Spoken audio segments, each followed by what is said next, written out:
Well, hello everybody out there in land. We are GGameKnights. What we determined how we're going to say that?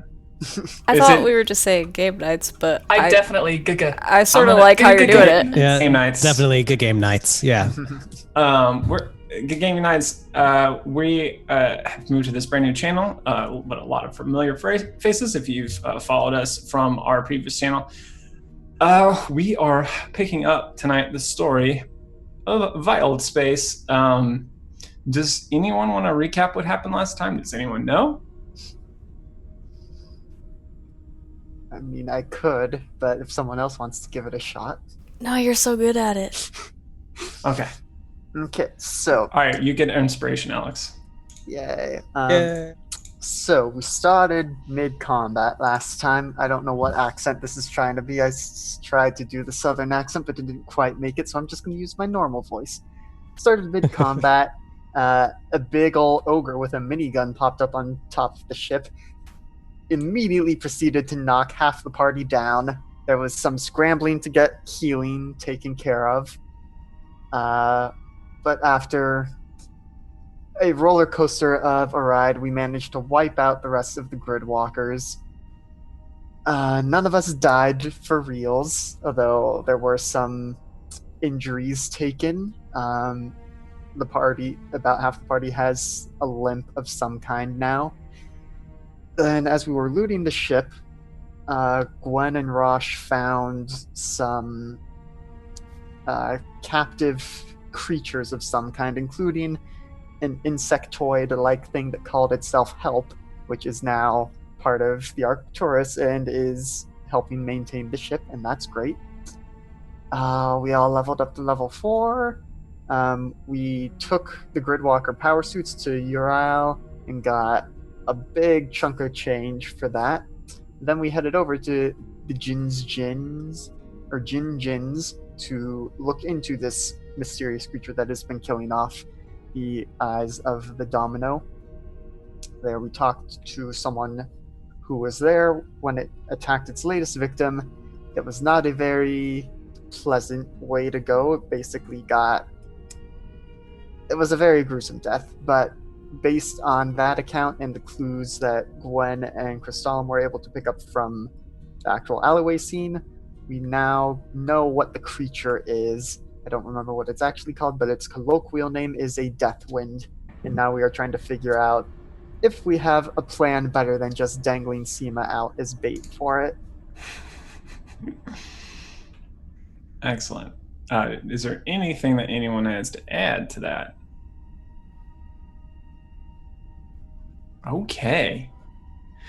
Alrighty then. Okay, so as our party conspires on the decks of the Arcturus, somewhere far, far away, we will join Pace. Get me. That you.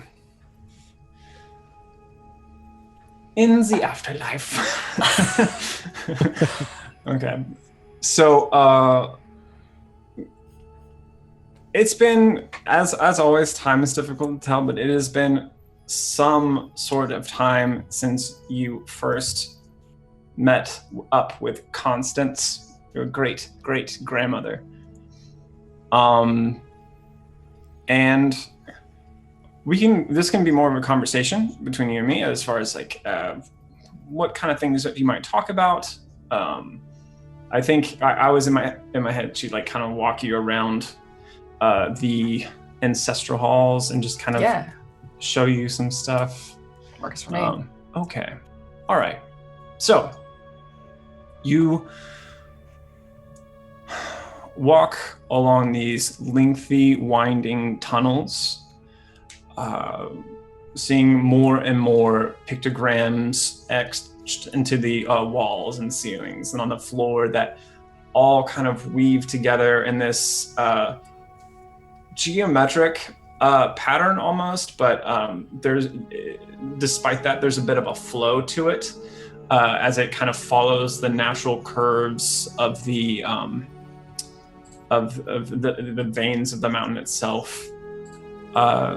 She maybe comments on some things as you walk by, point, and tells you like a little anecdote about like one of your ancestors before. What's the name of one of your ancestors? Oh man, an adjective. Verity? Verity.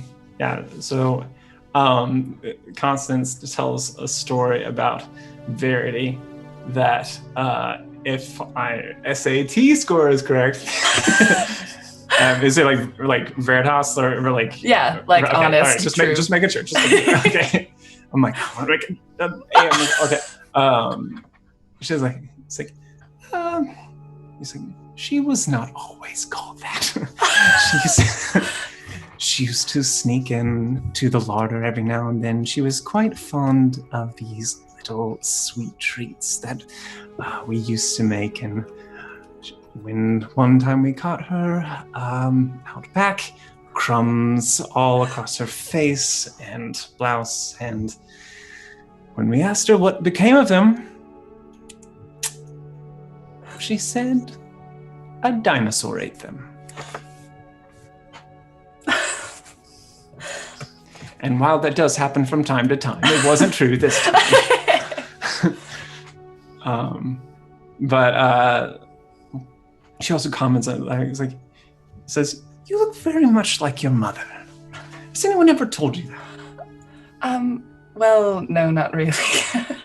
They mostly said, more unkind things. We weren't really part of the city, but we sort of were, most of the other children my age, our age, they were not so observant that way. I understand. It's a little bit different in the material than it is here. We have the benefit of perspective here. Is my mother here, or was she here? She has a kind of faraway look in her eyes as you say that, and she's like, "I want to show you something." And then she guides you further along the tunnels and into a vast open space, this dome-shaped opening in the mountain itself. It is massive, and way up high, there's a small distant opening that offers kind of a glimpse of the night sky, where you can see some of the stars that you saw earlier kind of twinkling through that little pinhole. You also see, as you kind of like survey the surroundings, openings to countless other tunnels that are all feeding into this central chamber. And as you kind of take note of this, you begin to see that all the different bas-reliefs that are, if that's the plural of that, kind of all leading into here.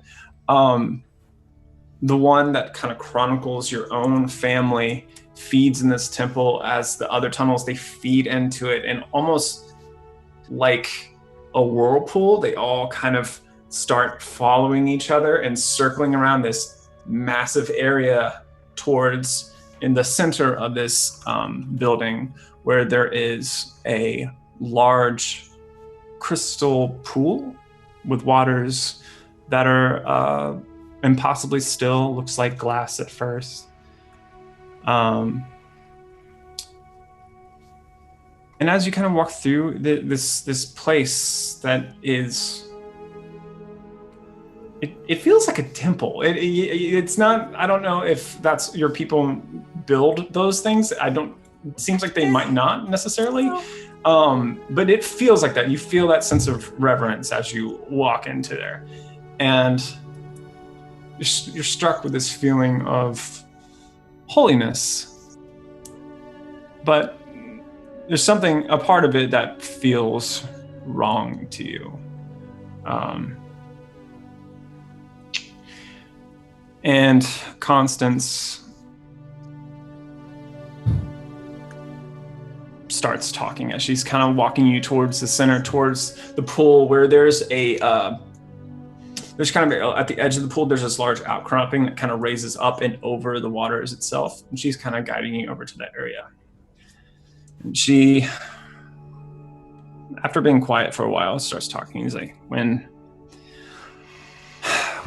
one of our blood passes from the material, they find their way to this plane, as you have. And those who have remained true to their Tallisa, they find their way along the path of the ancients. They pass under the eyes of the twin sentinels, and they join us here in the heart of our people. Those that fall away, who deny their fate-bound path, they find themselves lost in the jungle, destined to wander until the end of fate's thread. And as I understand it, your brother was one of those people. Yes. And when she says your brother, she winces a little bit, and then she said, my great-great-grandson. And she says that with some sadness. Oh. But your brother, he did not pass by the path. He did not pass under the eyes of the twins. And he was not lost in the jungle. One moment, this room stood as it always did, and the next, he was here. And at first, we felt fear. We'd never seen anything like that before. And a few of us went to detain him. But before they got to him, he spoke to us. He told us to not have any fear, told us that a great destiny, a new destiny had come to us. That the old threads of fate were unraveling and a new thread had begun, created by the weaver herself. Told us that he carried it within him. And of course, we did not believe him. I mean, how could that be? Why now and why him? And of course, your family is here with us, and though they were Dathrasa for him, they still kept true. As I said, we have the benefit of perspective here. But we wondered, why had we seen no other sign of this?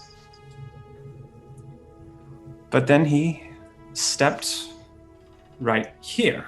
And then as she's saying that you've been walking up these steps that go up this outcropping and stand over the pool itself. And saying, this is the pool of ancients. And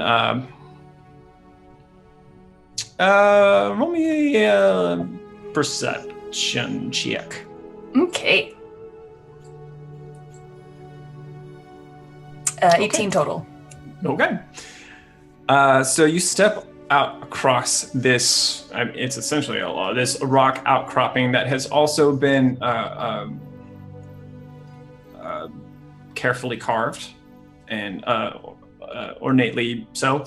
And on the floor, you see at the kind of the center of it, a depiction of a hand, a large hand, with the fingers that around them are wrapped countless lines, and possibly thin, and they lead away in all directions from the hand. And then kind of in this circle around, you see figures. As many as threads, there are as many figures. And they all seem to be kind of reaching up to these lines. And they all seem to be moving together as one towards this center. but a sort of kind of weird trick of your eyes kind of goes across you as something that's not part of the carving. There's this natural crack that's formed in one of the kind of around where this kind of dark lichen and moss has kind of the growth has crept out and starting to grow around the circle itself and creep towards the middle of the pictogram. And for a moment, kind of your perspective shifts just a little bit, and it almost looks like the figures are trying to get away from the overgrowth, and instead of kind of this aspirational reaching for these threads, now it kind of looks like lifelines, but these things are just out of reach, and it kind of like for a second it feels like a little bit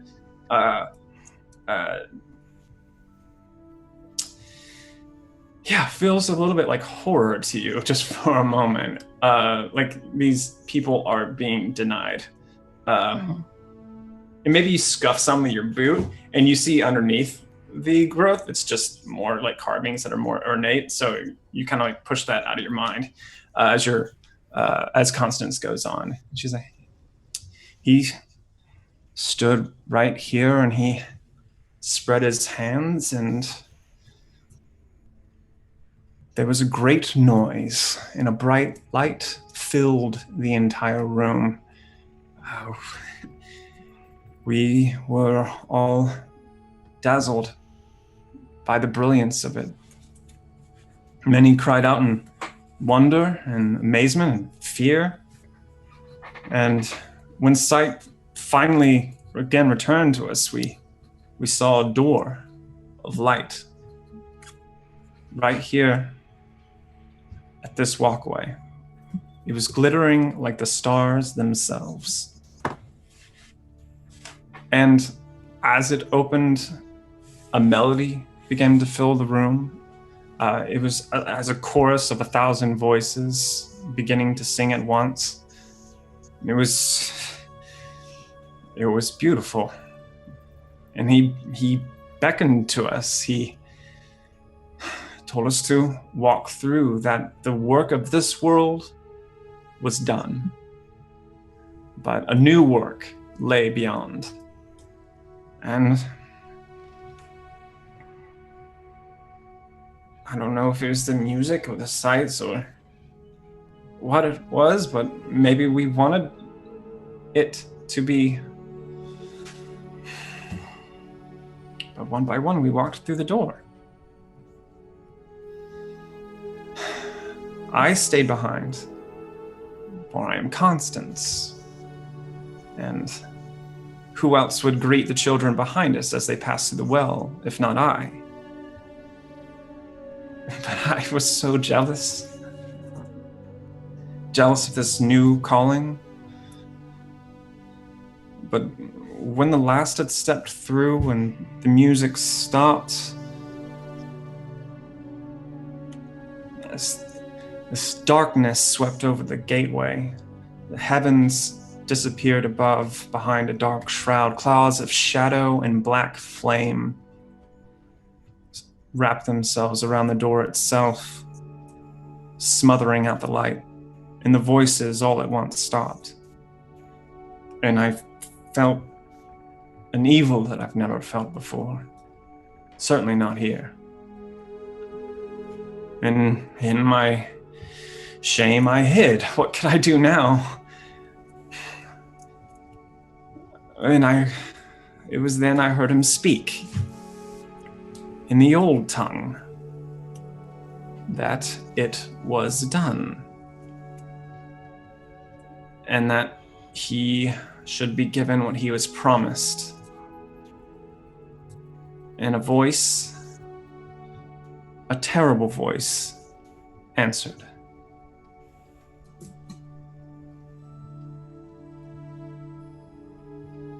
And we'll go back to the anchorage. Okay. Yikes.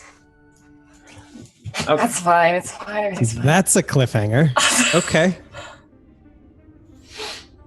Okay. So now we have to save all of Pace's family. All right. So you all are around the table. We have a table. Did we? Oh, what was it? A triangular table? Do you guys do that on me? I can't remember. Sounds like Something. Yeah. So you have a mission. Take it away. So I think Bolster has this giant sheet of paper spread out on the table. And he's got like a little tiny mouse-sized pencil. And he's just like tracing little lines, and he's like, all right, so here's what we're gonna do. I've been thinking about this for a little while, and I think, so you see Samathes. Samathes is my, for those of you guys just joining in, Samathes is my mechanical construct. It is a flying mech. So Bolster is kind of tracing out one of Samathes' jet engines. And he's like, so if we're trying to hunt a creature made of air, I think we need a big old vacuum cleaner. I think that would get the job done. So maybe if I just attach a big old tarp bag to one of Samathes' engines, I mean, obviously we'll need someone to help me carry him around, but I bet we could just kind of suck up the air monster into the bag. What do y'all think? Is he like up on the table while he's drawing too? Because he's so little. Yes. Yeah, he's I love it. Going around. He's probably like holding down corners of the paper with like one tail, like just kind of like, I don't know, holding it down. It's good.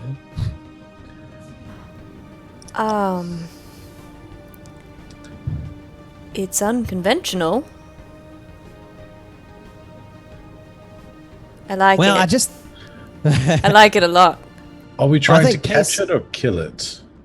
I don't know. Just on the same page. Well, I feel like Pace would want us to catch it, but I don't know. I don't even know how we would keep it. I guess we have those tanks over in the.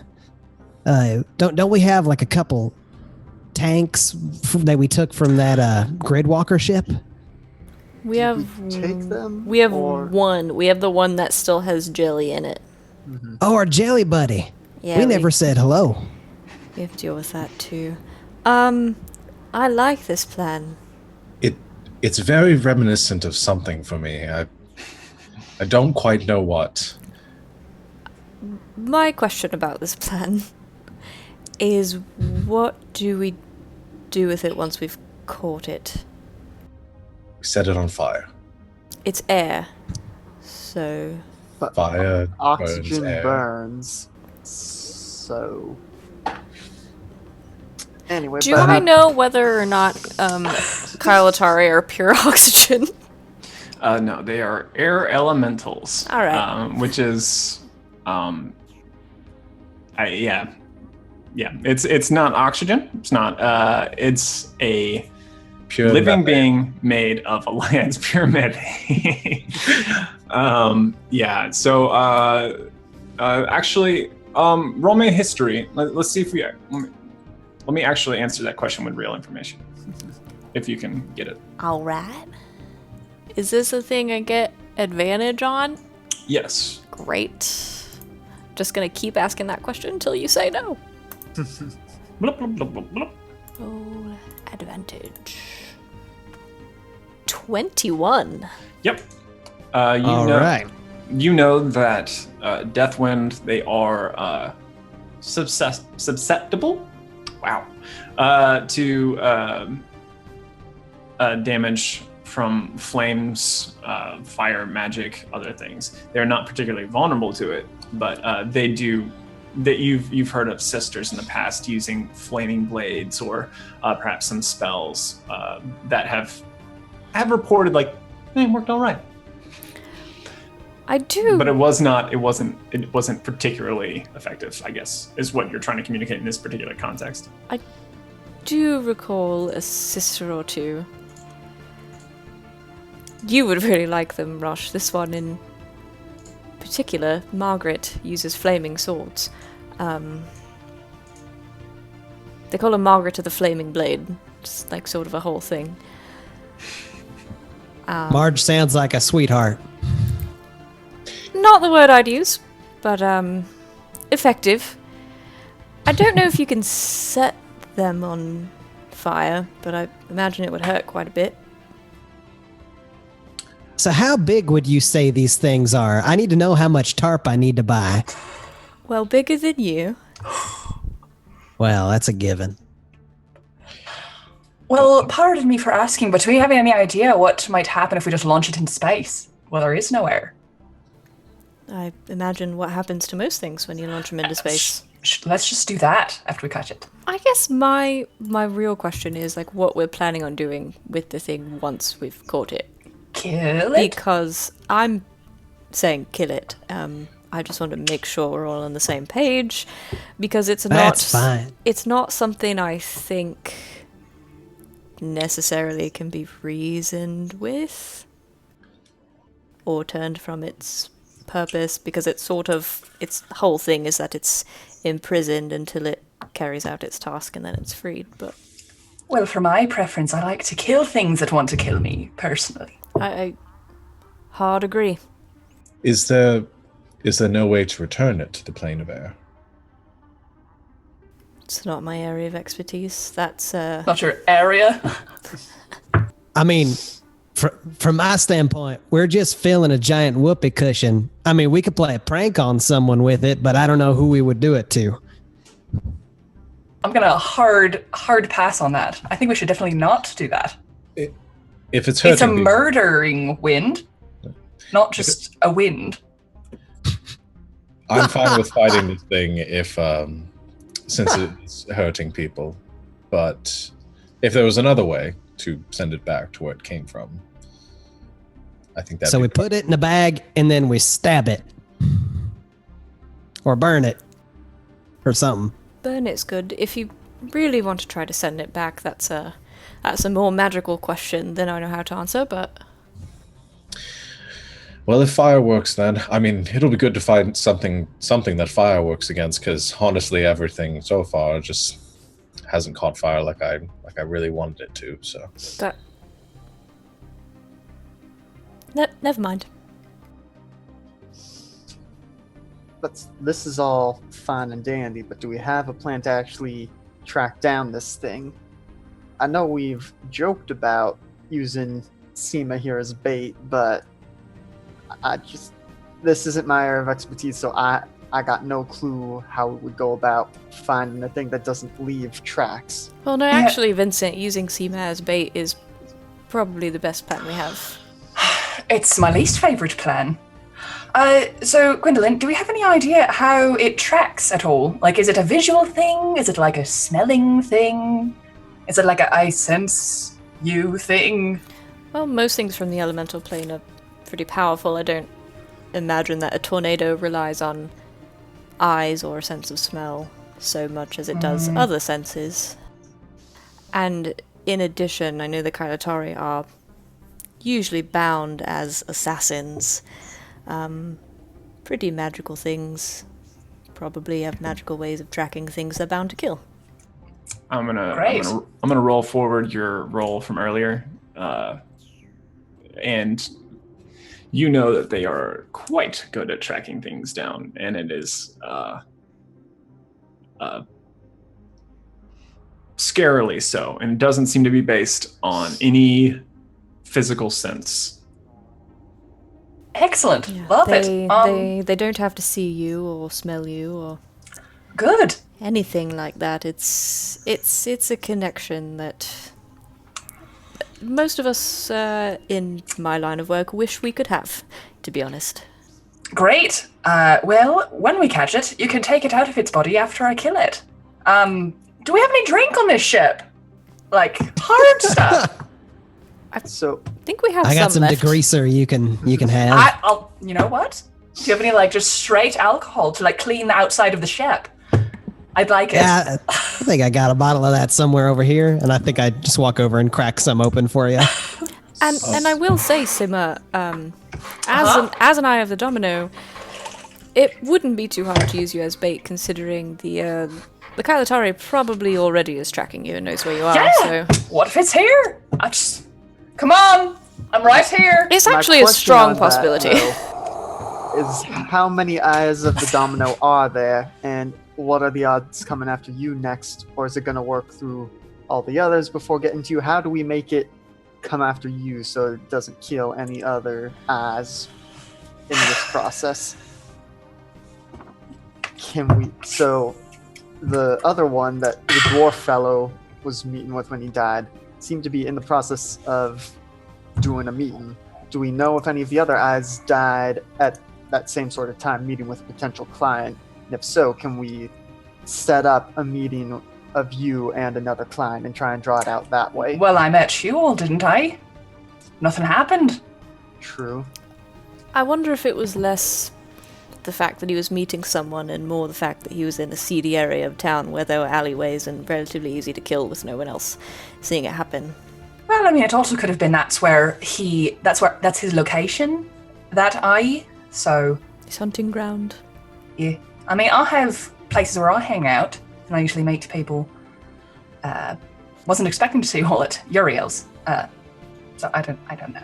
Do I know how many eyes there are in, like, total? No. I feel like that's not something that any of us would be told. Negative. Okay. But you do have a kind of an idea of, you kind of know. What do you know? I think that news of some of the attacks have come to your attention. And I think you know about like where some of the locations have been. You don't know how many eyes have been attacked, if you know about all of them or just a small number. But you're able to, for what you know, and you will share to the party now, is that primarily most of the attacks that you've heard of have been happening in kind of the low town. Not any specific area, doesn't seem to be particularly localized, but you haven't heard of any attacks that have happened kind of in Midtown and towards like the nicer areas where, you know, the palace is and everything. Those are the only ones you've heard of. So it stands to reason if I go hang out in Lowtown, maybe with my amulet hanging out. I'll just go show up. Well, if we're really attached to the faking a meeting idea and the vacuum idea, which I still think is a wonderful idea, Bolster, we could fake a meeting between Simma and perhaps Bolster as a client, a fake client, right, to get Samathes very close. And we wait and pounce on it at the first opportunity. I like it. I Foolproof, like it a what lot. could possibly go wrong? I think you Nothing. mentioned Literally nothing. You could die. It's Yes, very possible, actually. I think you mentioned before that these things are invisible too, correct? Or Incredibly invisible. I can negate that if necessary Interesting. using fire. I love it. That part's not surprising. A different kind of fire, but fire nonetheless. I think that would help. Just impartial point of view. Completely impartial. So if we could set a trap for it, I can make it visible, and then Bolster catches it using a vacuum cleaner. And I hit it if it gets out of control? I don't really know how I contribute to this plan. But The that's usually Spectre what I Smash. do. The Spectre Smashers, that's what I was thinking of. It was a popular This... Mama's show, and The what? the Spectre Smashers, they used a vacuum the same as... No? Nobody knows what I'm talking about. I thought it Rosh, was a sequel to Phantom Breakers. Rosh, you will have to take I us to thought the it was- theater sometime. Yeah, I thought it was Spirit Busters or something. It And was then quite popular. in the background, help is walking by, and you all hear in your heads like the Wraith Wreckers, and then That's good. Rosh, you will have to take us to the theater sometime. Sure. I haven't gone very often. Mostly it was just sneaking in as a child, but yeah, that would be fun if we ever find ourselves on Fulton. And assuming we all live. Also, that I assume most of us will. Oh, yes. So, Some of Bolster, us. how much time do you need to rig up Samathes? Because probably want to get a move on this. And can we help?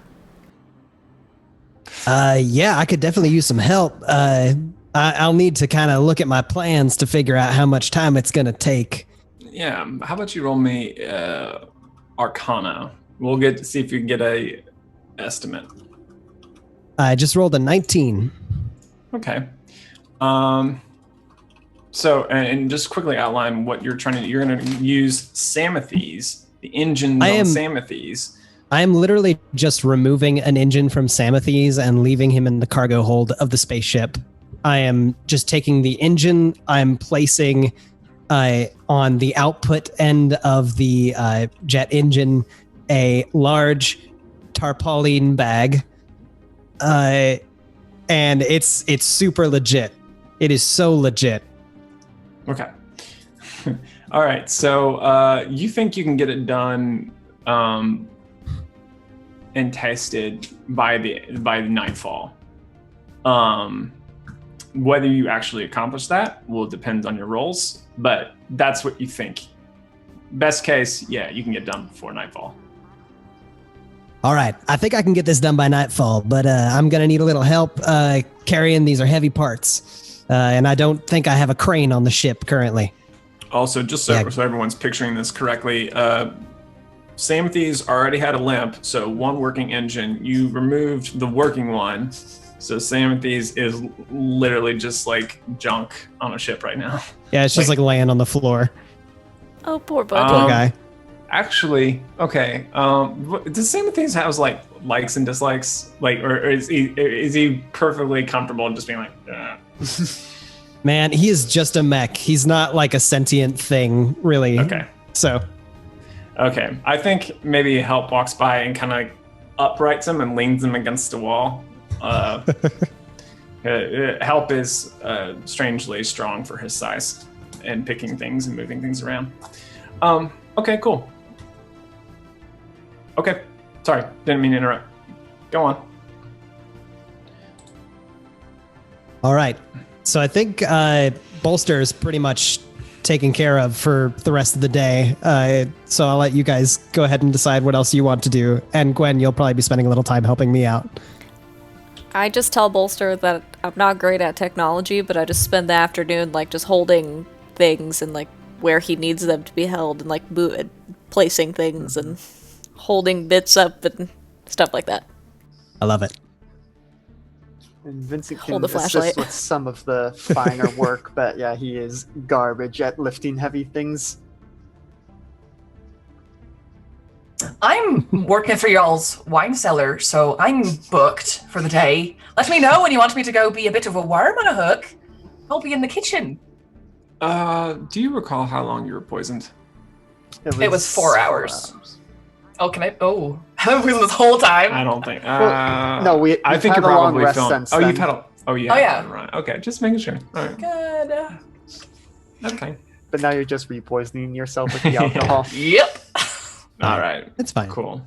So, just to recap. Bolster's working on the vacuum. Did you say you were helping him, Vincent? Yes. Somebody said. Is anyone else doing anything particular that I missed? Okay. Just helping. We'll say actually, you do have. Let's figure out how much parts did you got from last time. I was going to figure this out at one point because you could actually be working on the ship during this time. Yes. Okay, so 3 of you, blah blah blah. So I'm gonna roll.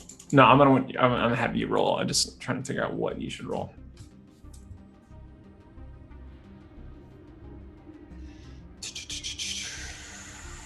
Okay. All right. Whoever wants to be the party treasurer, roll me a 5d6. Not it. Okay. 5d6. Okay, not bad. 16. Okay.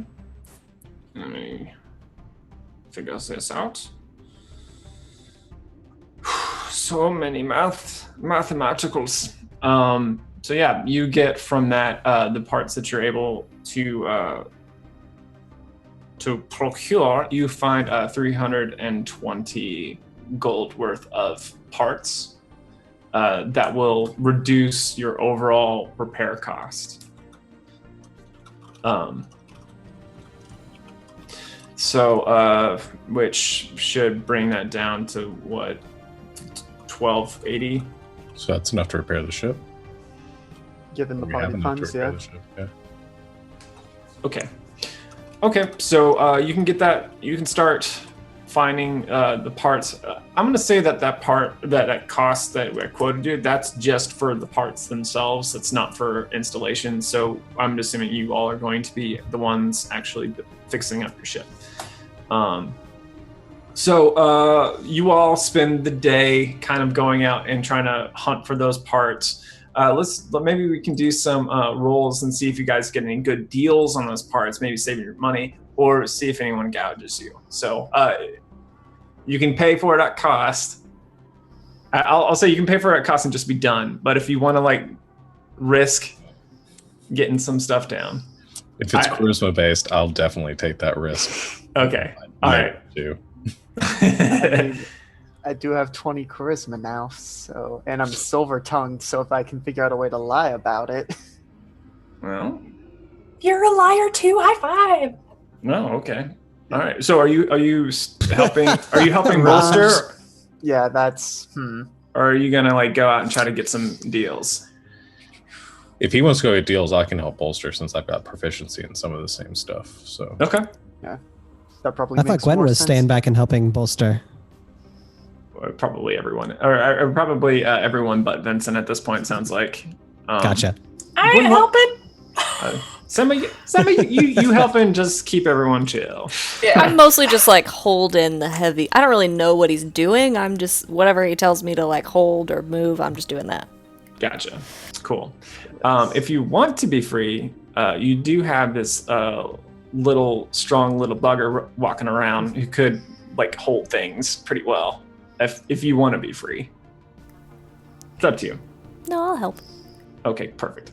All right, so Vincent, how about you? How do you want to go about it? Do you want to try to deceive people, or just convince them? I'll just convince, because it's only a +2, and I have all the ways to give myself advantage if need be. Okay, yeah. You this will just be advantage. You have a feat. You have 20 charisma. I have inspiration. You have inspiration, as we've discovered from your Lyft driver. You also got your cutie pie, so you got a lot of things going in your favor. Yes. So, just going through, I would, at this point, presumably have a manifesto of what we need to get repaired. Yeah. So you're trying to get, because they reduced the cost. So you're only trying to get $1,280 worth, gold worth of equipment. So, and does that include the railgun, or that estimate did not include the railgun. Gotcha. If you want to roll and get a railgun thrown in for free, or certainly try. It's up to you. You tell me the scope of what you want. Do you just want to like reduce the overall cost, or do you want to try to get some extras? Maybe slightly nicer parts. Yeah, let's start with reducing the cost, because I want our ship operational, because we know that we can then proceed to get more money once we can actually leave the anchorage. Okay. So let's work on just getting it operational first. All right, roll me persuasion, I guess. Is that what you're... Yep, gonna go with persuasion. That's a normal roll to start. That's a 24. Okay. All right. Plus 12, or no, only plus 7. 12? Never mind. Out of town. I was, for some reason, I was thinking, because the plus 5 from the 20 is already factored into the plus 7 from persuasion. Okay.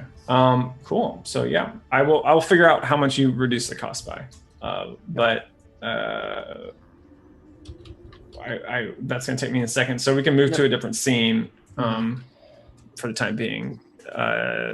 Bolster. Roll me. What skills do you have? Let me see. Or not what I'm trying to think of the skill that I should use. I'm going to use, this is what I'm going to do.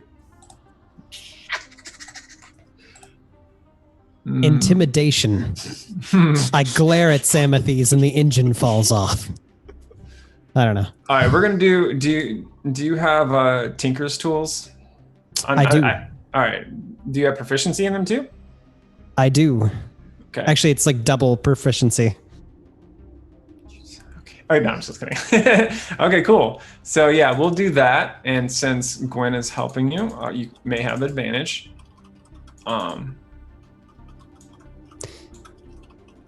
Cool. And that just basically uses my Arcana, I guess.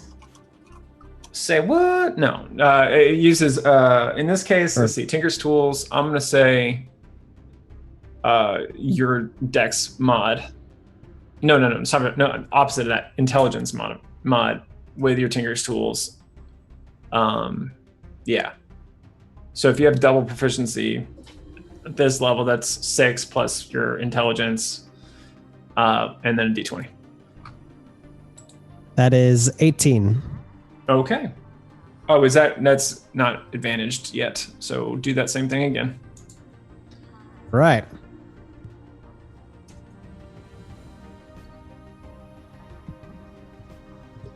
Okay. All right. Still 18. All right. Yeah, Because I rolled a 2.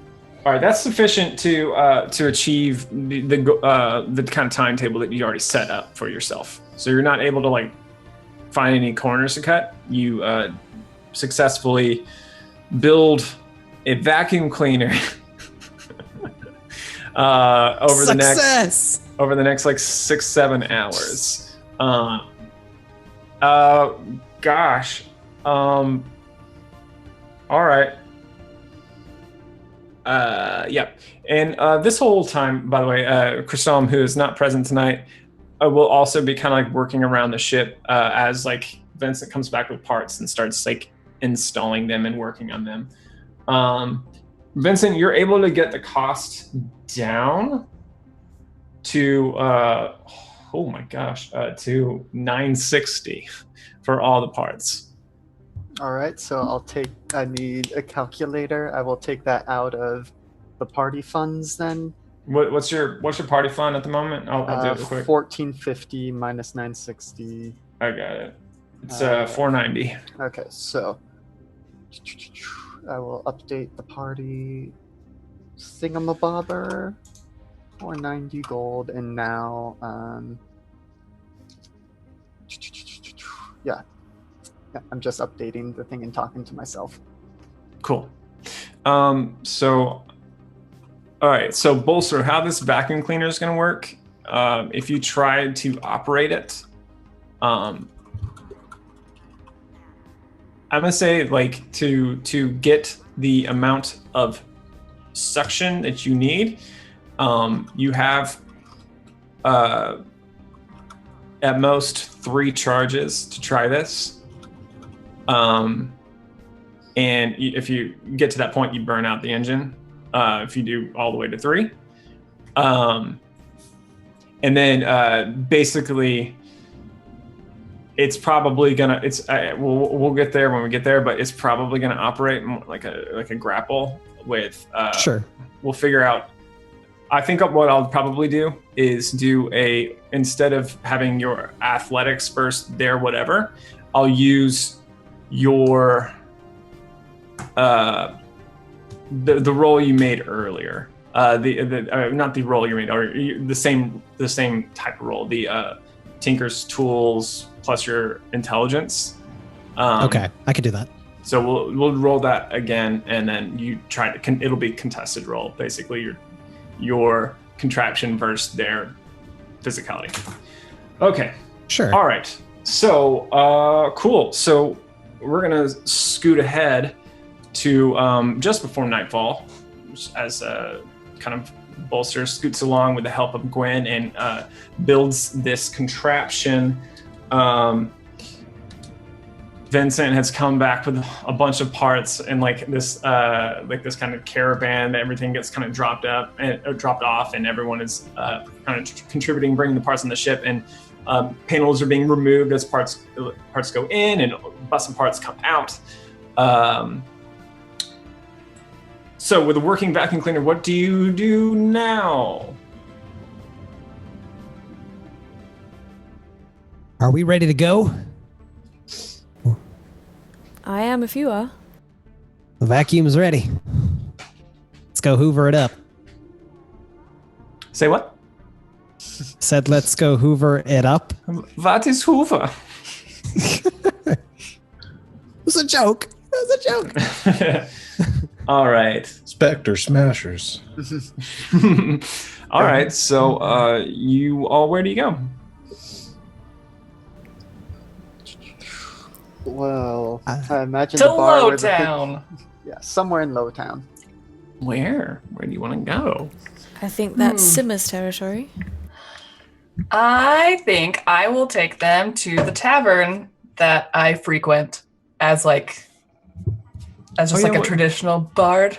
What's your fave tavern? Do I have to name it? I think I have one that you can use. I was like, I'm gonna Google it right now. Well, go ahead, do that, and I'm gonna tell you the ones that I have written down. Tavern name generator. What is this? These are weird. The one's called the Diamond Hog, and this one's bizarre. The Third Mustache. You could. I'm a big fan of the third mustache. I think we have to go with that one now. But you can always use. fantastic. I mean, you can always use Sean's like standby pun in name. No, yeah. What is that I don't know face? which one that is. The barge right in. No, I'm pretty sure that's copyrighted. No. Nah.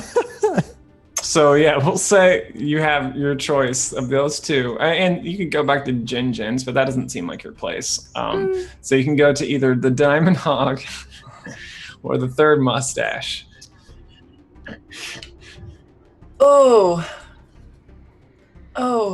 They're so good though. Okay, yeah, I'm not coming up with anything good. I got the Lewd Jester. Okay. Wow. Let's do that one. It's just this very horrible, awful, dingy place Which one? where the Lewd Jester. Okay. Lewd Jester. Okay. And I will. No, I'll wear this face. It's just a place where I usually go, where I'm just like pretending to be waitress / bard lounge singer, Okay. where my contacts usually are sent for me to like meet. All right. So, does this establishment, do they sell, or serve rather, red-tailed face smackers? I think they just make something up. They'd be like, Okay. "Oh, you want that? Okay," and then they just like put something together. Like it's that kind of establishment that's like just the typical awful like brawls, really dirty. Like no, like people like it that way kind of a place. Love it. Okay. All right. So, it being nightfall, it's a little bit crowded. Tell me some people that are around. Lindsay, you came up with a name, so good for you. You're done. Gwen, how about you tell me a couple people that stick out to you at the Lewd Jester? Sorry.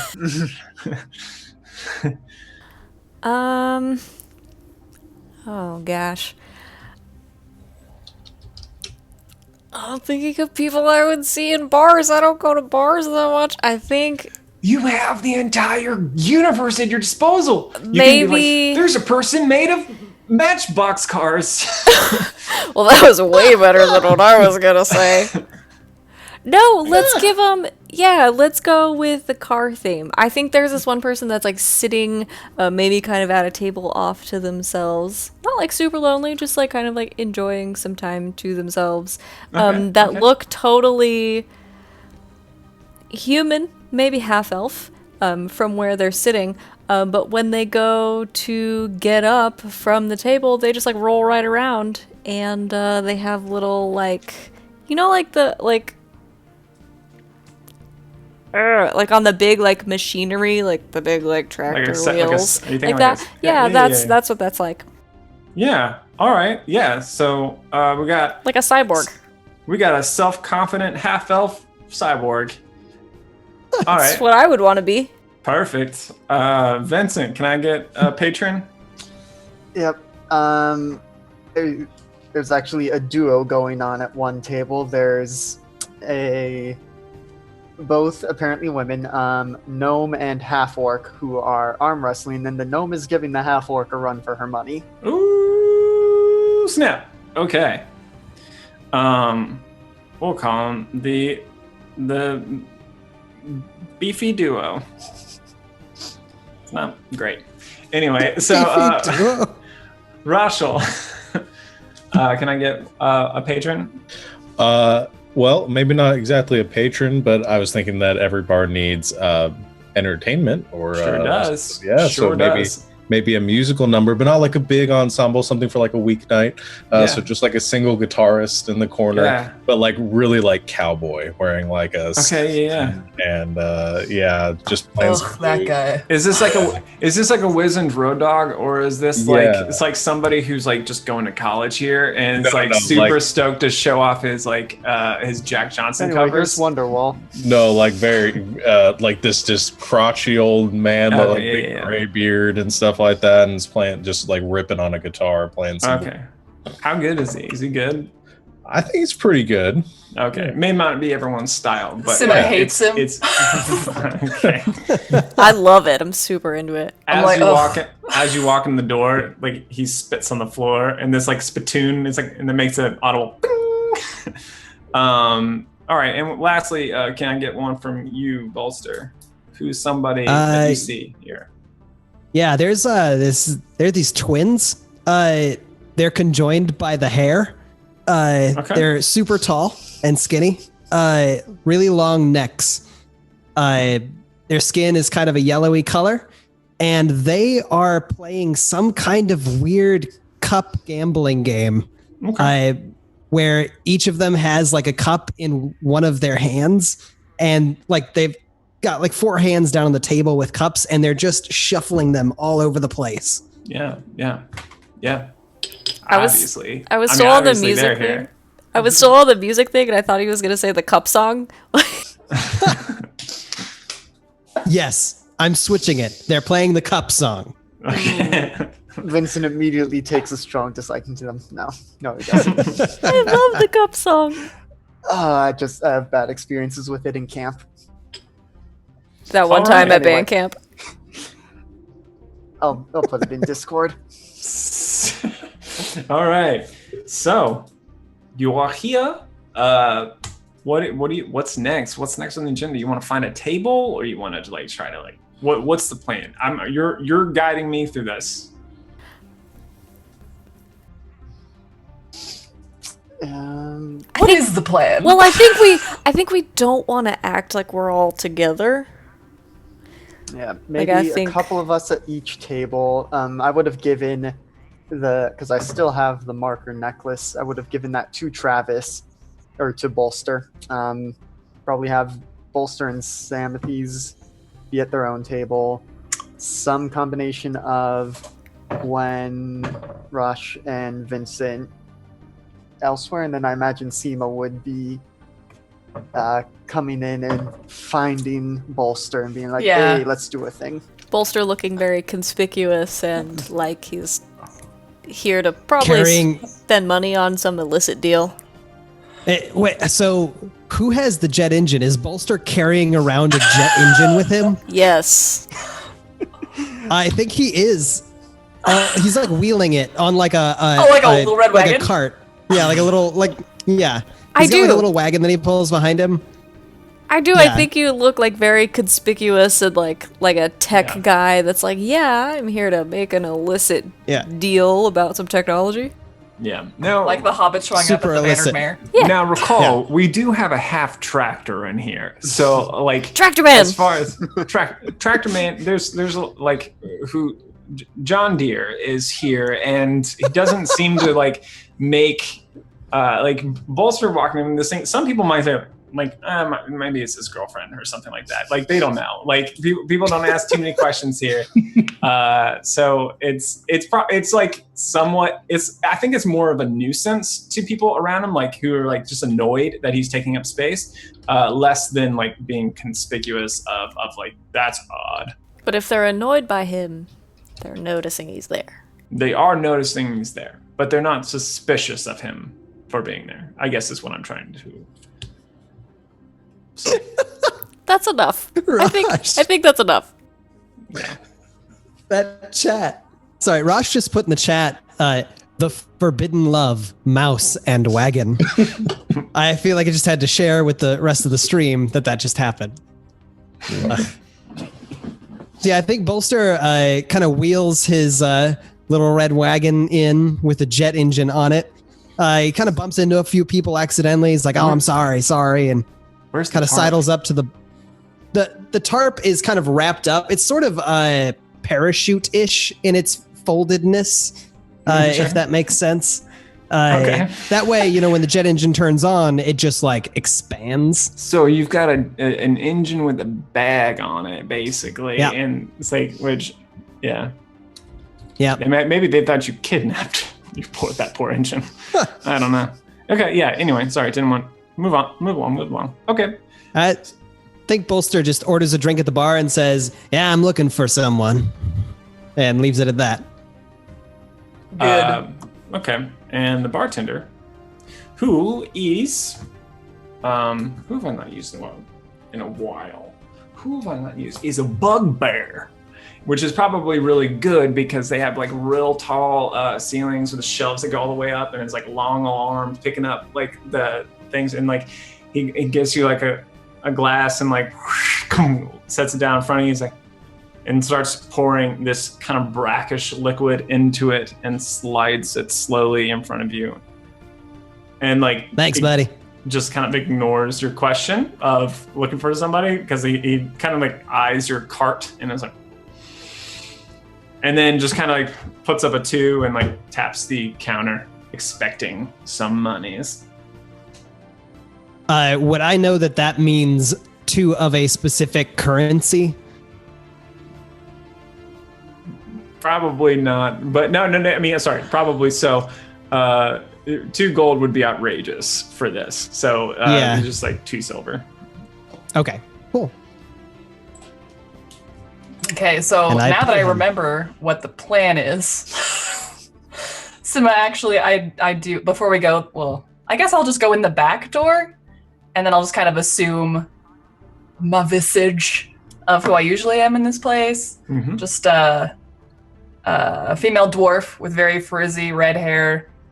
I go to my usual spot, like change into my uniform for this place. Okay. Shoot, then I won't be wearing armor. No, I keep my armor on. Heck that. Okay. And then And what's your this My guy's pseudonym? names? I was gonna say pseudonym. I was like, I instantly felt like I'm like, is that right? I don't think so. It's an SAT word day, kids. I was. Yeah. So, what do you go by with this one? CC Nair. So first name CC, last name Nair. Okay.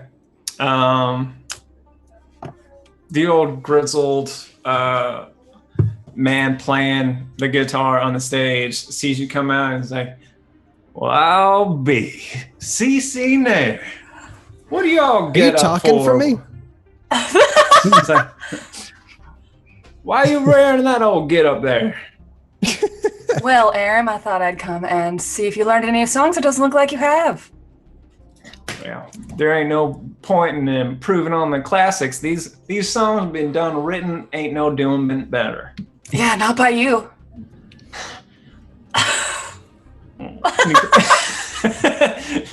Nah, he laughs when you say that, and he's like, "All right, I'm gonna play it real extra nice for you tonight." And then he keeps playing. Okay. I roll my eyes, and I'll just go about, like, going to tables, like, I don't know. No, this isn't the type of place where I'd be like, is everything tasting okay? I just go and make sure nobody's brawling, casually What make armor my... are you wearing? It's I not am- full.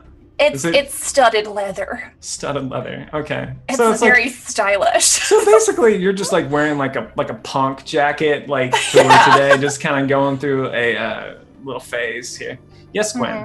Do we know that that's what Oh, Sima's gonna look like? Probs not, because I went in the back and did it. She didn't like say anything. Nope. Okay, guess great. not. Okay, that's great. It's great. We didn't discuss this at all. Nope, I just wanted to make sure. Okay, so you all, waiting for this creature that hunts eyes, have noticed that Sima has gone missing. Well, Great. She probably told us that she was Yeah, I was like, I'm gonna go to the around back. Yeah, I'm like, Okay, I'll come in from the back. All right, she And then I went didn't say around back, anything else. and then okay. We'll say roll me intelligence checks, everybody. Just beat it 10. If you beat it 10, you're gonna recognize the armor and put 2 and 2 together. Bolster, my boy. That was a saving throw. Sorry. You guys care My nothing bad. about me. That's fine. There. That's an intelligence check. I know who my real friends are. Yeah. All right, I'm not going to so- use any of my many advantages on that one. Okay, so read the rolls off for 8. home audience. Oh, I'm sorry, Bolster's second one. 9. 15. And 23.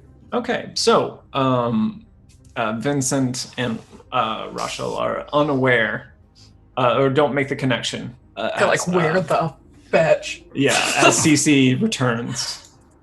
So I'm just gonna casually make my way up to Bolster, take a seat next to him, and just, hey honey, how's it going? Oh, hi there. You must be the person I was coming here to meet. I like make a show of being like, really? Like, oh my gosh. Oh, really? I mean, it's not usually my night, but we can go and talk. Yeah. This sounds. Go Anyway. and talk. Yep. Bolster, are you wearing the amulet? Yeah, I gave it to him. You did? Yes. I missed that. Okay, cool. Just make sure. Okay. All right. Continue. Sorry. Yeah, so I'll just like grab his little hand and like just hold his hand and like lead him through like a side door out into like a side alley. Okay. Someone's All right. taking Bolster. It could be her. It could be the thing. Are we sitting at a table together? Is that what we decided? Yeah, I think so. Is this the plan? Are you kidding? No. What's the move, Gwen? Can it shapeshift? The creature? It's Or is it an illusion? definitely an illusion. We should wait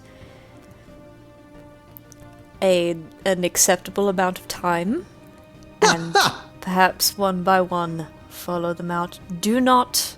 Should we go look for Sima too? I look around to make sure no one's like looking at us. That's Sima. No, that was a dwarf.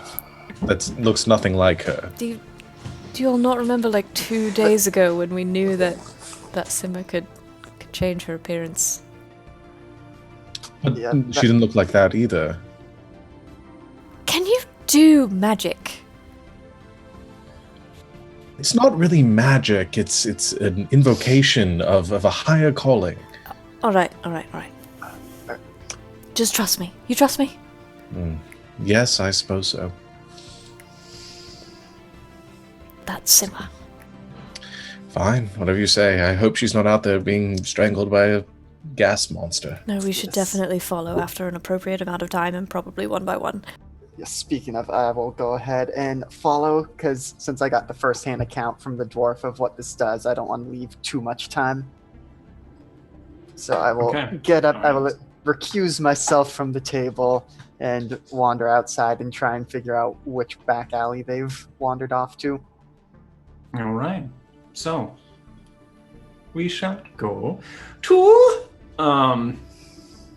Sima and Bolster. Yep.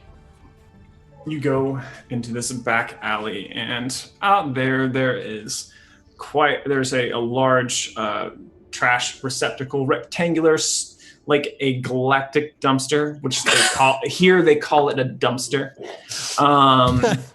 And around it there's lots of trash, ice, snow up on the ceilings. About that, like it's kind of around this. There's on one side of the street, there's a 2-story tall building. The other side, there's a 3-story tall. And on the kind of gutters that line along the building itself, you see large icicles, kind of leaning down above you. You take a step out. And I'm just gonna like BS a conversation like, so, you want to meet with the domino? Looking around.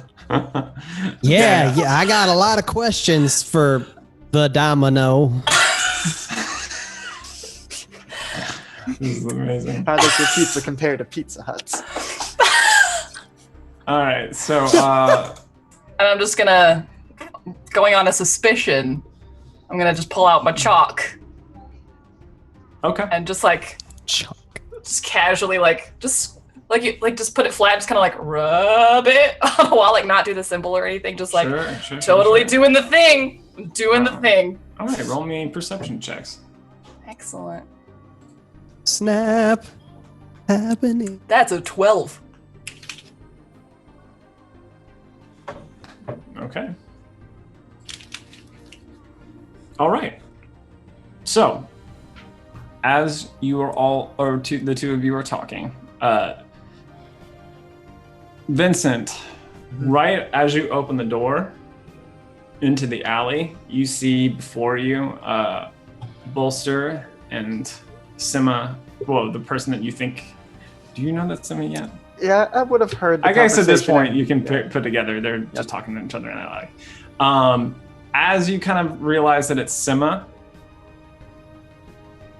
a harsh sound of howling wind just cuts through the alley.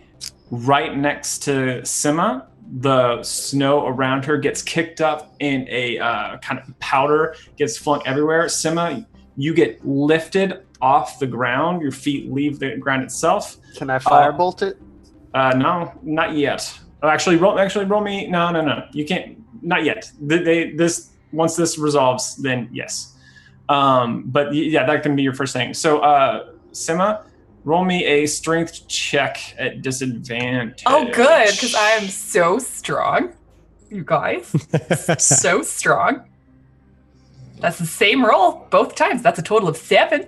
Okay, so that's not going to do it. This creature is Shocker. going to get a full round on you. Good. If I hadn't been drunk, I would have prepared a spell. Just to have it ready. It's a good thing you're wearing your armor, because even with advantage, I think they missed their first attack. 12. Wonderful. Yeah, no, that doesn't hit. Okay, and then 20. That hits, yeah. Okay, so you are going to take 7 bludgeoning damage and 11 slashing damage. And for the time being, you are, where does it say? So that was 7 and 11? Yep. So 18 points of damage, and you are both deafened and restrained as you are caught in this maelstrom of howling winds. And then at that point, we shall go into initiative. Great! We'll go back out here. I'm going to cut this music, and I'm going to change it for this music. That's a natural 20 on initiative. Oh my lord! Natural 20. Whoosh, I knew you cared. Good job, friends. I rolled a 6. And I'm still 7. third place. So, where are the checks? Checks. Okay. Oh, I should have brought this thing up. Oh, I hope it did. It get your rolls? It did. Yep. Okay, I am almost dead, ladies and gentlemen. My neck is like sideways. We got some heals. Oh no! Sorry, I'll be right back. I accidentally backed up out of roll 20. I hate Oh that. no. So I'm going to lose The this. what? And then I'm going to order a descending value. So, Sima, you get to act. Good. That First. sounds awesome. Oh shoot, I did not read these for my spells for if I need to see the thing. So give me a hot second. Actually, before you start, since we're pretty much at the 90-minute mark, let's take a break before we start. Good Perfect. Pee up, rest up, water up, get psyched. Get psyched. Gotta go pee up. Let's Guys, do if it. I die again, don't let me die Excited. again. We'll be right back, friends. All right, bye. It's my battle helm. I have my chocolate handy, just in case I have another character die. Does this show up on stream? It kind of works. I just have to. It's like that finishing limit. school thing where I have to be very careful in my posture. You look amazing. Be very careful in your posture. All right, so okay, so we're back. We're in the middle of a fight, so I'm just gonna jump right into it. We'll probably do announcements later, but for right now, Sima, who is currently in the appearance of a curly red hair. I'm all good. Continue. Of a red-haired dwarf is hovering in the middle of the air, being crushed by some unseen force that is also rending claws about her as kind of red begins to flower in the air. Blah. Yeah. Okay, so you said that I'm deafened, Bolster's deafened. No, Is it Bolster is not deafened. It's just I'm you. deafened. Is it safe to assume that the creature is also deafened? No, it's not safe. Well, I mean, That's you not can safe to assume. You could assume that, but it might not be true. Okay. Can't do that. Can't do that. Can't do that. All right, I'm gonna try this. I'm gonna cast Dissonant Whispers Okay. on the thing that has me gripped. Has to make a DC 14 Wisdom saving throw. Okay, DC 14 Wisdom though. It rolls a 17. Heck. Well, fine.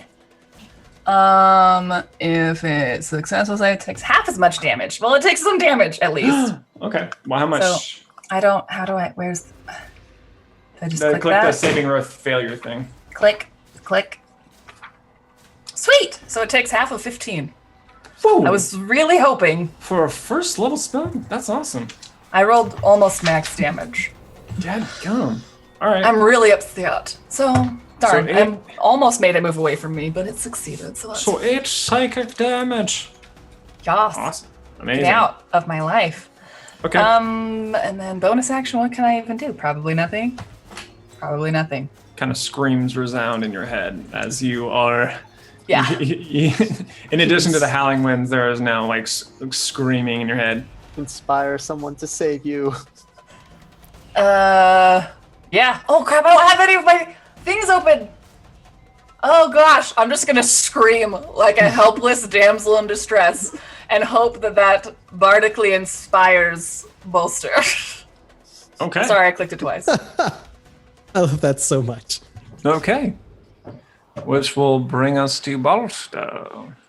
All right, Bolster immediately seeing her, like being next to her and seeing her lifted off the ground by the wind and feeling it around him. I think he is instinctively, as a bonus action, going to immediately cast Spectrographics Shield Drones. So that is Shield of Faith, basically adds +2 bonus to her AC. Right. And then as his action, can he go ahead and hit the on button to the jet engine vacuum cleaner? Okay. Sure. You have your roll prepared? Taker's Tools. What'd you roll? 27 plus I do not think it can beat you at 2. all. 29. No, there's no way it can beat you. I'm not even gonna roll. It can't. Yes. Okay. So yeah. So okay. You bust out this engine and just kind of like push. What is it on? Is it on the wheelbarrow? It's just it's on a red wagon. Okay, that's it. So you slam the button down, you kind of like push it towards where she is a little bit, and you feel it kind of like a bump up against the form as like this the engine immediately begins to violently shake as the bag begins to swell, and you just like the snow begins to kick up and it struggles against it. You don't really see what you're doing, but it's doing something. Am I grappled? Are you grappled? No, Yeah. you are restrained Oh. specifically. Oh, good. All right. I will say. I guess I probably should add grapple. I added this because that condition covers something that will happen, but might happen. We'll let me know if it comes up. we'll arbitrate there if we need to. Okay, so that's your turn, buddy. Good job. Could I yeah. use my movement to, with the creature grappled in the bag, push it away from Simma's location? All right, so two things to consider here. One, this is a big, heavy engine, and you have a straight up limp. You can try to do a strength check to move it. Bolster doesn't have a limp. Samathes does. Did you not roll twice on the thing? Did you not get anything? But did you Nothing. Oh, okay, cool. Good for you. Sorry, my bad. Just kidding. You don't have a limp. All right, yeah. Give me the strength check of your life with the Also, disadvantage. you're inspired. Yay. Did you just where's use my that strength? inspiration on your earlier check? I did, so it's just a 10. Oh, you only rolled a d4. Excuse me. Should be a d6. Oh, my bad. It's That fine. doesn't I'm not matter. upset. All right. That's not going to. Sorry. So you begin to push with it, and like the engine kind of stays where it is, and the wheelbarrow itself, or the wagon itself, kind of gets a little bit. The wheels twist, and you are unable to push it further. Just little mouse muscles, just struggling. Yeah. Yep. Okay. So that's going to use your movement, which will bring us to Rosh, who is inside Zabah at this point. But we'll say you can hear the howling winds outside. Also, So- I'm screaming. Yes, you Also are. a jet engine. Also a jet engine. That's true. Lots Same. of noises. Lots of noises. I will exit the bar, All go in the same direction as everyone else. Yeah. Bursting through the. I'm sure Vincent left the door open, so you don't even have to kick the door down and just run straight outside. So if I see Bolster and all the hecticness going over there, I'm going to assume that the creature is in that area. I'm also like floating above the ground. You see the engine, the intake of it, kind of like angled up in a Okay. ways. Is she So you- still like kind of like Yeah. being choked or? Yeah, she looks like she's being force choked. She's kind of like hovering in the air with her feet kind of like kicking wildly. All right, I'm gonna do a poof of red sparks and try to fairy fire the creature. Okay. Is that dex save? If I recall. C. Okay. So rolls a 22. That would succeed. Okay, so these kind of sparks come out of your hands and they cascade on this area, and then as they, well, you don't even see it. You just see that. This is what you see. You see Simma, who's like, kind of like her form just like kind of jackknives to the side as this creature apparently just bends out of the way, and the engine itself kind of like actually gets kicked off the cart itself and is now just like lying in the snow. Shit. All right. And yeah, that's all I can do. So I just move as close as I can. And Okay. that's my Side turn. note. Brian, do you go rules as written with like bonus action spells? Like you have the action, if you cast a spell as an action, it would have to be a cantrip? That's yes for Okay. now. We can talk. We can talk about maybe we can do something different after this session. But yeah, for right now, we're sticking with that. Sweet. All right. Yep, that's all I got. Okay, that's going to bring us towards the Deathswind, who gosh, I don't want to kill another one of your characters, Lindsay. Do what the Deathwind would do, ma'am. I got kill chocolate. you. I've Wants got to kill- chocolate. It's Okay. fine. She's All got right. AC +2. All right, she does have AC +2. However, all these rolls are going to be at advantage for different reasons. So 23 to hit. Lousy That damage hits. roll on that. And a 14 to hit. That does not hit. Okay. Actually, this is a pretty weak round. You only take 6 points of slashing damage. I'm still alive. However, Oh you all see Sima clutch, kind of like struggling, bleeding from multiple wounds, suddenly flies up into the air 50 feet as this creature begins to fly away no! with its quarry. So it wasn't grappled by the vacuum? The vacuum comes with it. But you can, Bolster, I'll give you a chance to do a strength check to see. I'll say this. This is what's going to happen. If you're successful, you don't keep it on the ground because you don't have the mass for it. But if you are successful, I'm going to say you slow its ascent and it only gets halfway. Okay? All right, so roll me. Oh, no, you didn't. I didn't look at your roll. What did you roll? It was an 8. Okay, so I don't think that's even enough for you to hold on to it. I was going to say you might have gone up with it, but I don't think that's enough for you to hold on to it.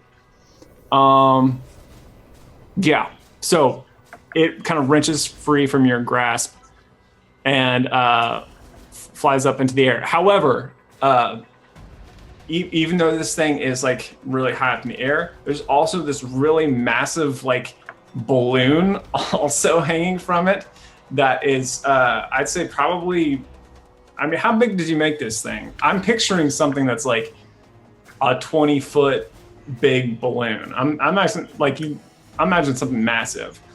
So that is also hanging up there. I don't like enough that maybe someone could grab onto it if you got up high enough. Okay, so that's its turn.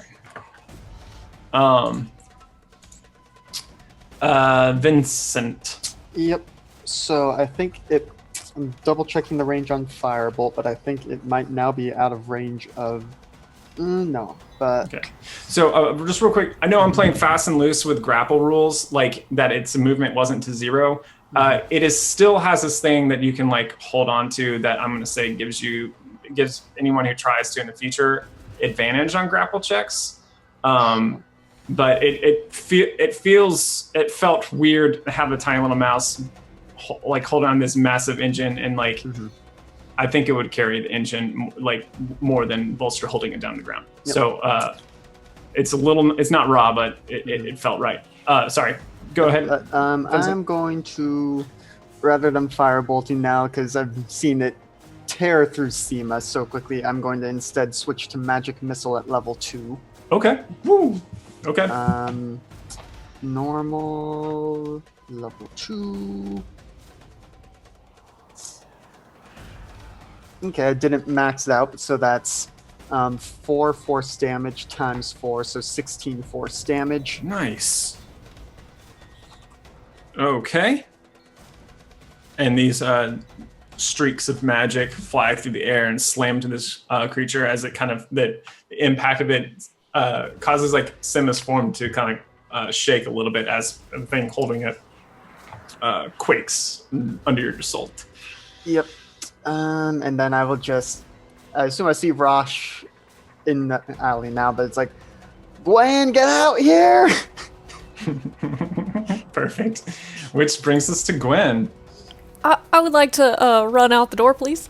Okay, do it. I will run out the door, and seeing what's happening, can I use my action to do my hybrid transformation and turn into a big wolf?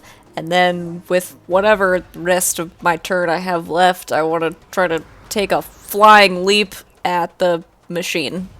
Okay. And try to hang on to it. Okay. Give me a athletics check. Okay, I think I have advantage on those. Feral might. Advantage on strength checks and saving throws. Yeah. This is technically a strength check of sorts. That's what I'll it's for now. So what did you roll? 17. Okay. Yeah. So as it's kind of ascending, you manage to like grab a claw into like the bottom end of the bag and are kind of pulling up behind it, which I'm going to say slow. Instead of being 50 feet up, it's now 40. It only got up 40 feet because these kind of 6 seconds are kind of all happening simultaneously. We'll say that you slowed it down a little bit on the ascent as you kind of jump at the last moment. Sweet. So, recapping. Sima up in the air, bleeding. This thing is about 40 feet up. Gwen is hanging from it in the bag. Bolster's on the ground. And Bolster, Rochelle, and Vincent are kind of all on the ground. Okay. All right. That's going to bring us to Sima. You can do yeah, you can do it. Oh, did I have you roll? I'm sorry. Oof. Okay. Did you roll strength saving throw at the end of your last turn? No, sir. Dadgummit. Okay. That might change some things. Roll for me now, because you might not have gone with it. Normal or disadvantage? With disadvantage. There's no way I'm going to succeed unless I'm extremely lucky. That's a 6. Okay. No. All right. Okay. Sorry. Just wanted to make sure. Okay. And now your turn. And at the end of your turn, roll another strength save. Great. Probably not going to be relevant. I'm going to look below me and see Rosh, and I'm going to cast message and say, "Can you heal me?" And you can respond to that. That's short enough. And he's like, my mind is. Yeah, my mind. I feel a nod in my mind. It's like, I wasn't expecting to talk so soon. Yes. I'm mulling over something in my mind, so my mind is full.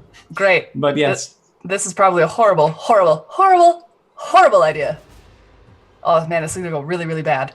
Like really bad. Anyway, I'm going to cast Heat Metal on my armor. Because any creature in contact with it immediately takes 2d8 fire damage. Okay. Is So there I just enough wanna- metal on her armor for that? It's studded leather. There's metal Sure. all over it. She got Okay. those studs. I'm wanting my plan here. It has to make a Constitution saving throw or drop the object, Okay. Yeah. Which I is love you. it. which I is love me. it. Okay. So it's going to do Constitution save. And I rolled it at advantage, which I shouldn't have. But even with advantage, it only rolled an 8. So Excellent. before that So was a natural 1. So It yeah. and I both take 12 fire damage. Okay. I'm immediately unconscious and plummeting to the earth. God, I love that. That is awesome. That is super awesome. Thank you. Okay. So take. Go I'm ahead. at 0. Take a death save failure Yeah. for when you impact on the ground. Yep. God, that was badass though. Thanks. That's super cool. All right. Awesome. That's going to bring us to Bolster. All right, Bolster doesn't necessarily know what to do, but he sees Sima in rough shape, and so he is going to go ahead and... No, that's a touch action. I can't even do that. Okay, never mind. He is going to half-heartedly fire a crossbow bolt in the direction of the creature. Oh. Obviously, he can't see it very well. So it's just a disadvantage. Yeah, so... But you get a sense of where it is for a number of reasons. But that's a disadvantage. Oh. Okay, yep. Wow. Tell the good Okay, people so- what you rolled for a disadvantage. So 9 piercing damage. And what was the attack roll for the The attack roll audience? was 19 at a disadvantage. Which is nuts. Okay, so 9 It's piercing ridiculous. damage. Your bolt flies through the sky and kind of impacts with this kind of moving wind and the blade. You hear like a grunt as it hits, and the bolt falls to the ground. Wow. Give me an intelligence check, please. Or no, not intelligence. Sorry, my bad. Perception. Give me a perception check. Perception. I can do that. 16. It did not have as good of effect as you wanted it to have. That's what I figured. Okay, perfect. So, can I just like look around at the rooftops and see if there's any individual or something watching this entire situation? I'm gonna roll for I a want to perception see. check for that, and no, you do not see anyone up on the rooftops. Cool. You just see icicles. All right, that's going to bring us to Rush. I just stand there and watch her fall, and then why can no one stay unconscious for an entire fight? I'm going to run up to her. And what you see is a crumpled mess that looks nothing like the dwarf or Sima. You see basically a featureless, hairless mannequin with like skin that is just like marbled black and white. Basically like a Rorschach test. There are no eyes, no ears, just little ear holes. There's no mouth. And that's what you see in Sima's armor. It's not Sima. I don't have to heal it. No, I'm going to. I'm not going to power slide this time. I want to stay on my feet, but I'm going to cast a 2nd level Cure Wounds on Nice. the artist formerly known as Sima. Yeah, and heat metal is already gone because of concentration, so you don't get burned. Try and do touch her or anything, I'd imagine. Even if it was, I think probably avoid it. That is 15 points. Woo! Yeah! Of health damage. Woo! Okay. And then I'm just going to stand. I assume that she's prone, or they are prone. She is. Okay. Or it is. I don't know what you go by, but it is prone on the ground. I'm going to stand over them and like interpose myself between the hot air balloon and the unconscious creature on the ground. Okay. With my shield and spear. Okay. All right, everybody. All right, so what's going to happen at this point is this creature howls in rage. It lost its prey. So what it's going to do is all the wind inside the alley kicks up. Again, snow drifts up, almost kind of blinding you as it begins to whirl around in this cyclonic maelstrom. Everyone, roll me a dex save as icicles from the gutters all start coming down and swirling around in this kind of tornadic cyclone, like start flying down at you. I rolled a 16. Sima. I rolled an 8. 12. 9.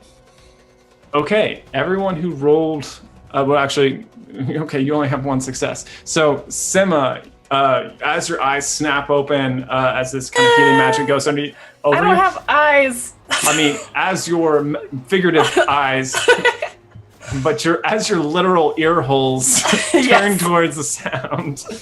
Actually, this makes more sense. As Rosh is kind of leaning over you, casting this magic, you hear Rosh grunt in pain as like icicles begin to thud into his back, and all of you, except for Sima, take. Oh, that's not much at all. 5 piercing. 5 piercing damage. It's more the piercing than the cold. It's not 55, not 5. No. It's just 5. It's just an improvised weapon, pretty much. That's the lowest amount of damage anyone's ever taken in a tournament. Wait, I'm resistant. Is it magical? No, it's not. It's just he's just kicking up a storm inside the alley. So it's just normal icicles that he's knocking off and throwing at you. So I take like 3? We'll take 2. Well, I'll round up or down, always in favor of you guys. Well, that's how I always do it. So 2 for you. Cool. So it's going to do that, and then you hear this rushing wind approaching the ground again as Gwen, you're kind of coming up, and then suddenly it plummets down, and you start coming down. Which is going to bring us to Vincent. Okay. So before I was able to kind of aim because it was holding a Sima, you said we can hear it, but are there any visuals on it right now? There is a vacuum cleaner that's kind of sucked onto it at the side, so yeah. That is true. Yeah, I mean, hold on. Let me consider a thing, because now that there is, well, I don't know, I guess technically Samathes is attached to it as the vacuum cleaner, but I'm just considering my options. Yeah, no, I am going to do shatter on it now. Sweet. Do it. Yep. Yeah. And I'm just trying to figure out, do I want to do this as a heightened spell and make it do... Yeah, I'm going to heighten spell it, so it's now at disadvantage with its saving throw. Okay. Awesome. Travis, roll me a con save from Samathes at disadvantage. From Samathes. Yep. Do I also have to make one? What's the radius of this thing? Because I'm like right there. 10-foot radius sphere, but if possible, I would try to angle it away from them. And like a giant wolf flying through the air. Yeah. You can. I don't think you can, because I think we said like the bag itself is like 20 feet big, so you're kind of like behind it. So he can avoid you. I don't think you can necessarily avoid getting the engine. Sure. Yeah. Roll that damage. Hold on, let me disadvantage. Oh, that was a check, but I will use that roll because he rolled a natural one. Okay, that's going to take 20 thunder damage. Oh, Lord Almighty! Dadgum. Okay. That was 2 max damage die in there. Jeez. Okay. Yeah. That Bolster. That engine is destroyed at this point. Boom. So you're gonna it's gonna take some time to repair fix them anyway. Same thing. You have to fix the one engine and then also build him a new one. So yeah, maybe give him Lex next time. Okay, perfect. So that is your action. Any or heightened spell, is that a bonus? Or does that just happen? That's meta magic, so that should just happen. Okay, any bonuses that you have? I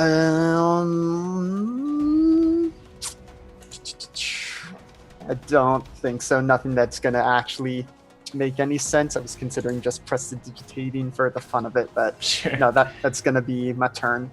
All right, it's gonna bring us to Gwendolyn. Hi, what's happening to me right now? Do I just land back on the ground? You're on your way down as this thing is kind of like the bag itself is kind of inflated and you're kind of holding on to it on the top. Don't know. Have you seen The Rocketeer?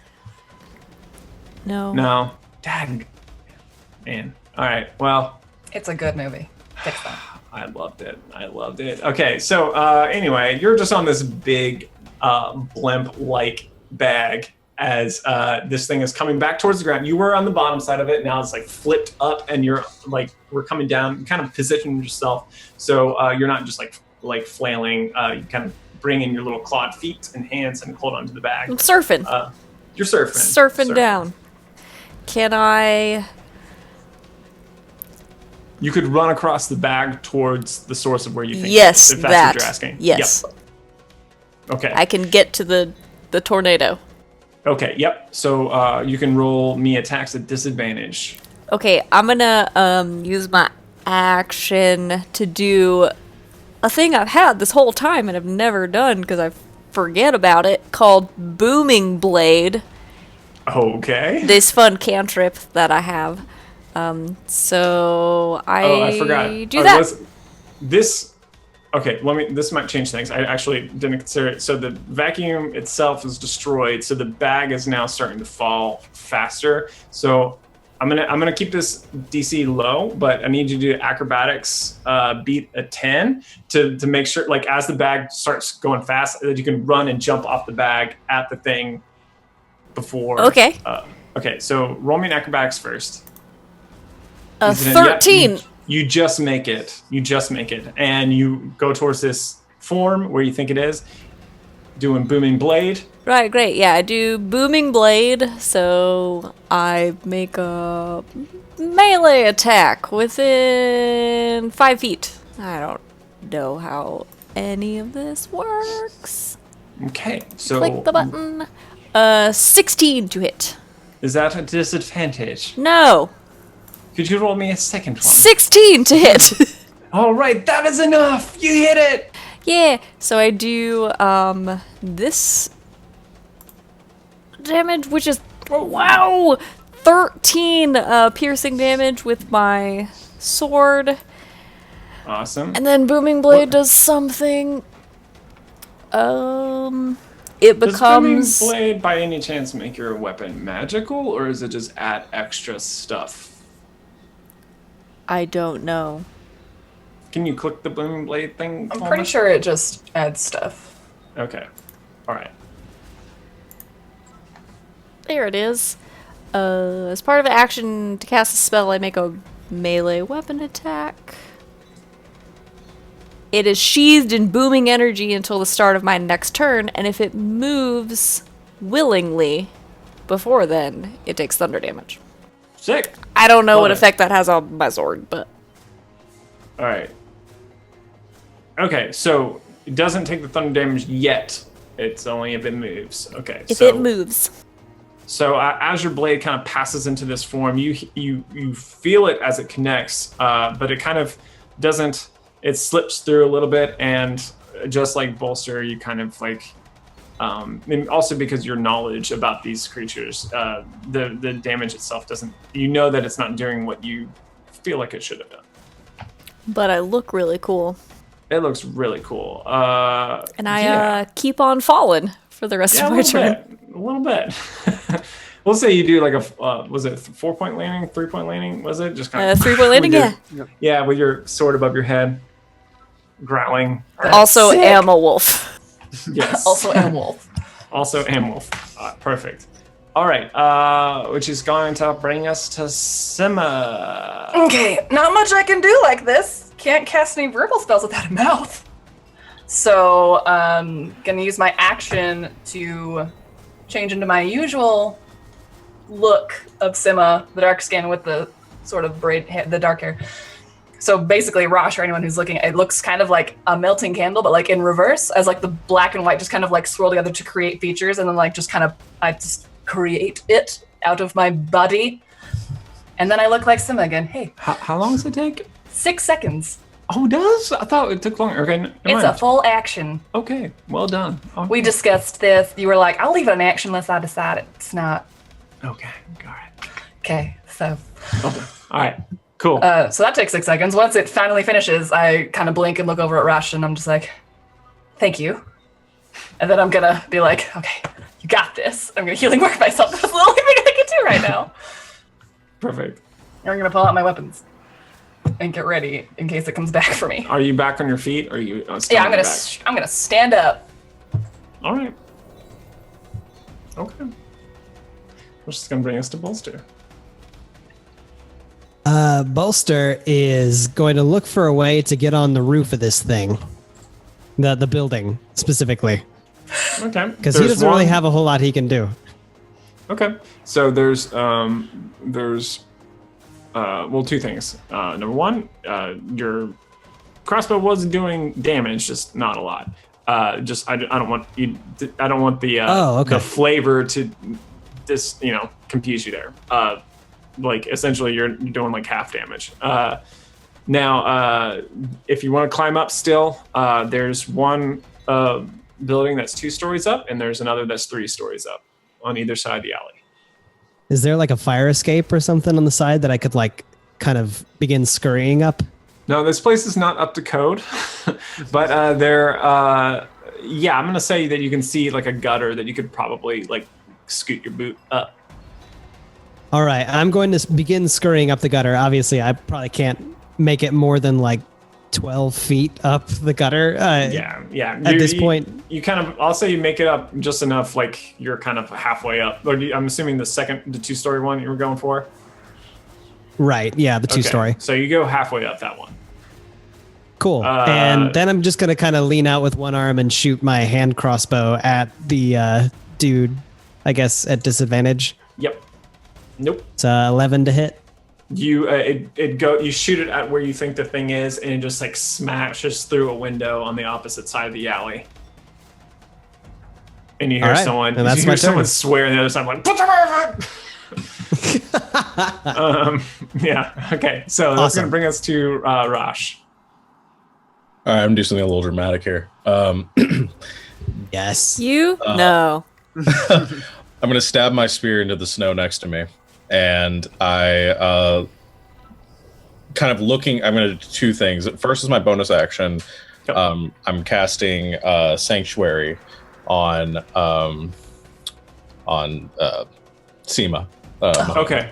I want to say pace so bad. I know. So that's disadvantage against her, correct? It has to make a wisdom. I'll go ahead and click it. So it's right. like that. I'll do wisdom save. It's a wisdom save whenever it tries to attack her. Oh, I rolled a disadvantage, but its first roll was lousy. It doesn't have to roll now. Just if it tries to attack me, it has to make a wisdom save. Okay. Yeah. Well, it's gonna. So. Yeah. So as I'm doing this, I'm invoking a prayer, and I'm saying, "Burn brightly, my child, and the seraphim's radiance shall burn the shadows from your sight. Thus the truth of the cosmos shall unfold. And 6 seconds is up. No, I'm kidding. And you shall stay between the stars into eternity." And as I say that last part, I'm going to go ahead and use my Radiance of the Dawn and try to. Awesome. Because it wouldn't be a fight if I didn't use it at some point. Yeah. I shouldn't have interrupted you. I couldn't help myself. I'm the worst. Yeah, go ahead. And Radiance of the Dawn, was that a con save, if I recall? Yes, it is. Oh, natural 1. So this is what I'm going to say. Because it rolls a natural 1 on this, and we'll say because it also rolled a natural 1 on the to save from the firebrand, you get the double damage dice on this. Ooh. All right, so I'll go ahead and click it. That didn't do the damage. Ooh, well. So you'll make double it or roll both of them again? Roll again. Okay, I'll roll 2. And we'll add them together. That was another 12. So that'd be 23 points. Radiant. Okay. It was my idea, but sweet, awesome. This thing is howling. The air, it's like around you all begins to like reverberate. The screams of like this creature trapped within this form fill all of your ears as it approaches closer and closer to its final release. Any other action? Oh, you already did your stuff. Yeah. That's all I got. Okay. All right. So, with one, this is its only chance for survival. It's gotta kill you, Sima. I'm that's ready. the only way it can be free. So, I'm ready. Give me another strength save. Oh, it doesn't have to What like roll about the hit or Sanctuary? anything. Well, it's gonna do that later. Okay, just normal strength save. No Start with the disadvantage. No disadvantage in this time. Okay. Because it doesn't have you yet.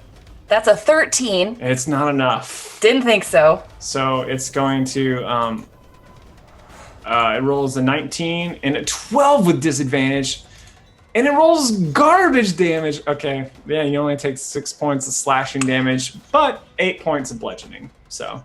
Wait. Did it make the wisdom save? I did not do that. Let me. I rolled earlier. I forgot what it was. I think it was bad. So it can't attack if it fails. It has to choose another target. If If it can't choose another targets- target, then it fails. Yeah, if it Can't do targets her with a harmful spell or attack, it has to target somebody else. Okay, so I'm gonna say, because Rachel, I think you're staying the closest Yeah. here. You take 6 slashing damage, unless your AC is better than 19. Well, I'll take it. I was gonna say I'd use my reaction to do it disadvantage on it because the warding flare. Gotcha. Yep. Okay. I think, well, in this case, that would just cancel out the Cancel advantage out. from invisible, and their first roll was the 19. So. Okay. Okay. So yeah, I feel like it's not going to last to the next round. So who's going to get the? How do you want to do this? That's where the drama is now. Yeah.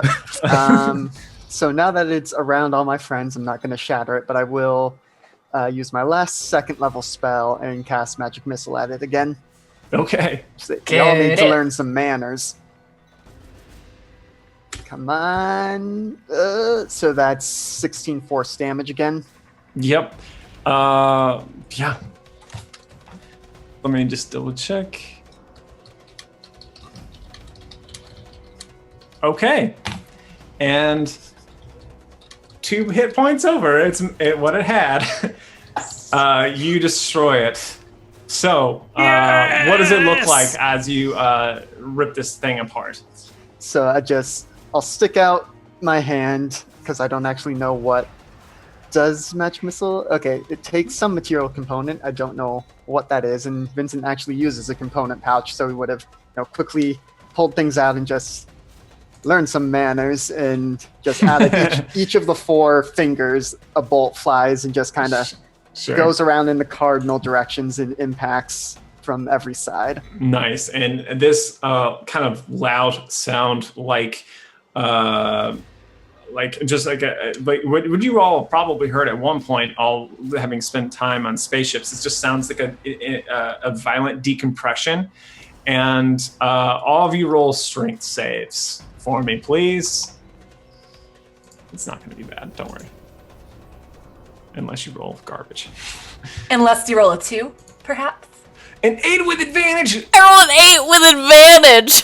Oh man, you're just too close to the action. So, I'm just so into it.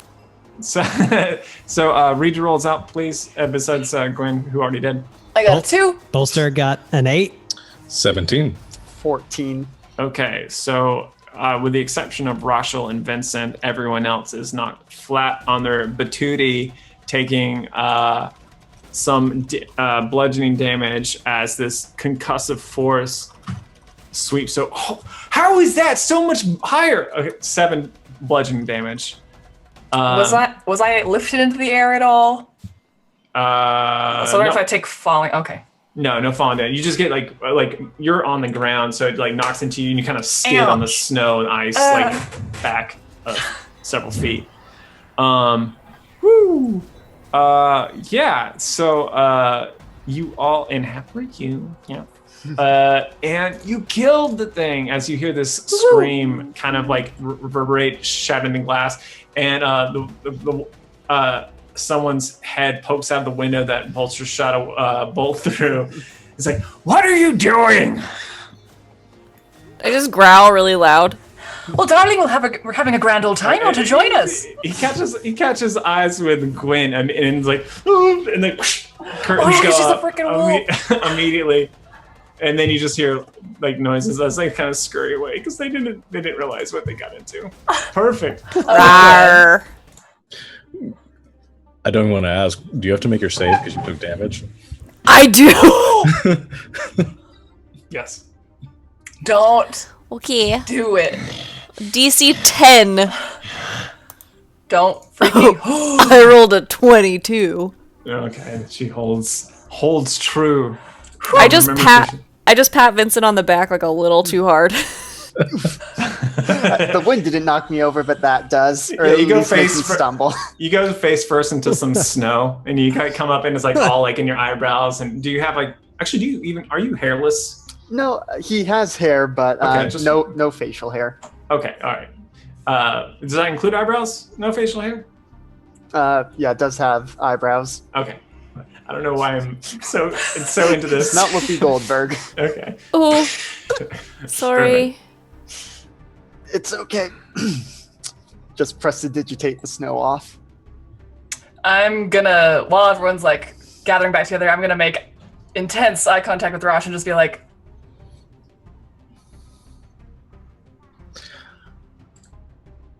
So conflicted. Oh. Would the others in the alley not have seen that? I don't know. Everyone saw it. No! Okay, Yeah, good. Everyone saw it. Sima doesn't necessarily know that everyone saw Yeah. it. I like this scene where she wants Rachel to keep a secret that Yeah. literally everyone knows. Yeah, I'm like, I didn't have eyes at the time. Actually, Plus I was okay. unconscious. I think no, everyone was in the alley when this happened, and this was a pretty tight, like, everyone saw it. Yeah. So basically, just like a quick, like, And then I'm just like, I'm just gonna dust off my armor. And Super I would go, cash. so you don't want me to tell anyone what just happened? Well, I mean, good job, everyone. Thank you very much.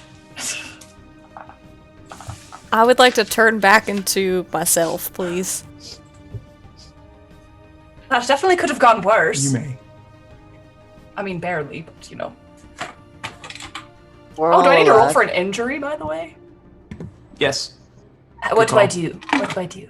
I think it's a con save. Great. Let me actually look up the rules. Though I know that part is. I'm just gonna roll it. Oh, it's almost a natural 20. 15. I think that's so fine because I think it's just half your current level, which would be 2 plus 10, so 12, and you beat that. Sweet. Yep. I just fell 40 feet to the earth, all covered in blood and scrapes, but I'm fine. It's fine. Okay. Well, Alright. it showed a 20, and then it was like nah, and it went to 14. That's All how. right. So, okay. So, you all have destroyed this thing.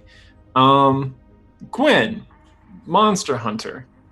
Hi, yes? That definitely could have gone worse. What, if any, I'm going to let you make the call on this. Is there anything left behind when a death wind is destroyed? Usually, no.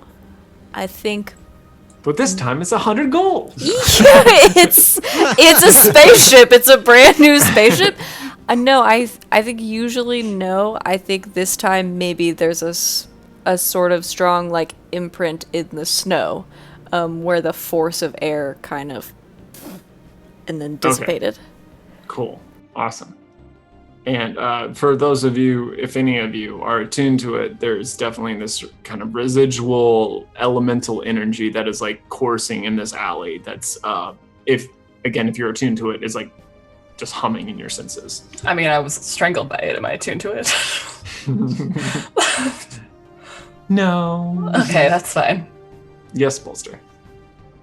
Bolster would like to use Detect Magic as a ritual, and to see if there's any residual magic connection between the creature, connecting it with some other external force or individual. Okay. Ritually casting, does that make it a 10-minute long procedure? 10-minute, yeah. Okay. The rest of us go back in the bar. So yeah, do the rest of, so while Bolster is doing this, what do you all do? If we're gonna go back in the bar, I'm gonna make myself look like Cece again, and I'm probably gonna are we going to go take a rest?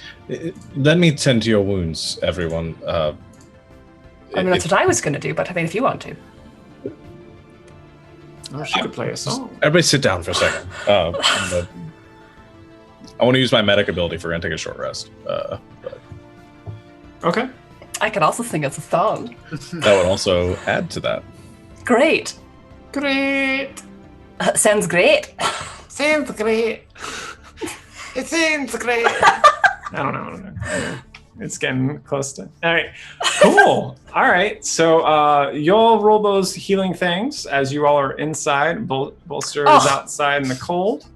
You guys get one Worst healing. bard I would So- I like just to, almost died. Before, if it affects my short rest at all, I would like to sit outside with Bolster while he casts a spell Aw. Okay. and just protect him. Aw. He's so little. We'll say I you wanna can watch him. you can hear the song that's being played inside. Like you move over. What'd you say his name was? Like you say. Oh crap. It started. I think you said something with A. Oh man, it was like Aram. Aram? yeah, I think it was like Ekram. Ekram. Okay. All right. I don't know. Yep. Anyway, so Van Morrison gets off the stage. Thank you. And Sima gets on and is playing her song. And injured as she is, it Like takes blood stains. It's not really. She's not able to like play with quite the finesse that she sometimes does. But still, all of you are magically healed 1 hit point. Gwen, as you're kind of sitting, leaning against the door, you hear the music from indoors, and you are healed for 1 hit point. And sorry, did you roll something also, Rush? So for the medic thing, if I have to make a wisdom check for everybody everybody who wants me to help them. But if I succeed on a DC 15 medicine check, you can once during that short rest gain the maximum number of hit points from hit die. Okay. I would love help. Just go ahead and roll it 4 times. Okay. Or aim for yourself, I guess, too, if you need it. Yeah, so that would be nice. Yeah. Vincent won't need it. He has, like, icicle deck. Decide the order. I'm just going to go in the order that everybody's on my screen. So I'm going to go Gwen. Okay. That's a fail. Vincent. A success. Myself. Success. Bolster. Fail. Success. Okay, so the 3 of us can gain the maximum on one die during that short rest. So is that hit die plus con, or is it just hit die? Hit I die would say plus con. plus con, yeah. Okay. It's just like as if you did a max roll and you don't use your hit die resource, right? You do use the hit die. Oh, you do use gain- a hit die resource. gain the Okay, max so it's just from basically, that. okay, got it. Yeah. Is All right. Bolster hurt? Do you look okay, buddy? Like Not- barely. Not terribly. Oh, okay. Yeah, okay. just very little. I was just checking. Okay. Bolster so- appreciates you checking. but he's too focused performing this ritual. He proves to be like a not a great patient. But so you perform this check, searching for magic, and as you do, there's too much distortion in the area, and it's dissipating quickly by the time you get the spell up, and you don't even really know that you really missed anything. There's not even enough left over to really tell. You just feel this quickly disintegrating magical essence in this alley. Like even at 10 minutes, like it's just degrading faster and faster and faster, and were you to wait long enough, it would just disappear entirely. All right. But you're In that case- unable to get a trail from it. Okay. Well, in that case, Bolster goes over to the exploded jet engine, pulls out a little syringe, and extracts a little bit of blue liquid out of the engine and puts it back in his pack. Okay. And goes back inside, shivering. Can I catch Bolster before he goes inside? Roll me enough. No, I'm just kidding. Yeah. I just pick him up. Figuratively. Yep. I would imagine so. Bolster. Yeah. It's just the 2 of us out here, right? Everybody else is inside? Yes. Okay. Did you see Sima? Oh, and yeah, I saw her. Okay. Oh, All right. yeah. Oh, hell yeah. That was a thing. That was a heck of a thing. I've never seen anything like that before. I'm a little scared, frankly.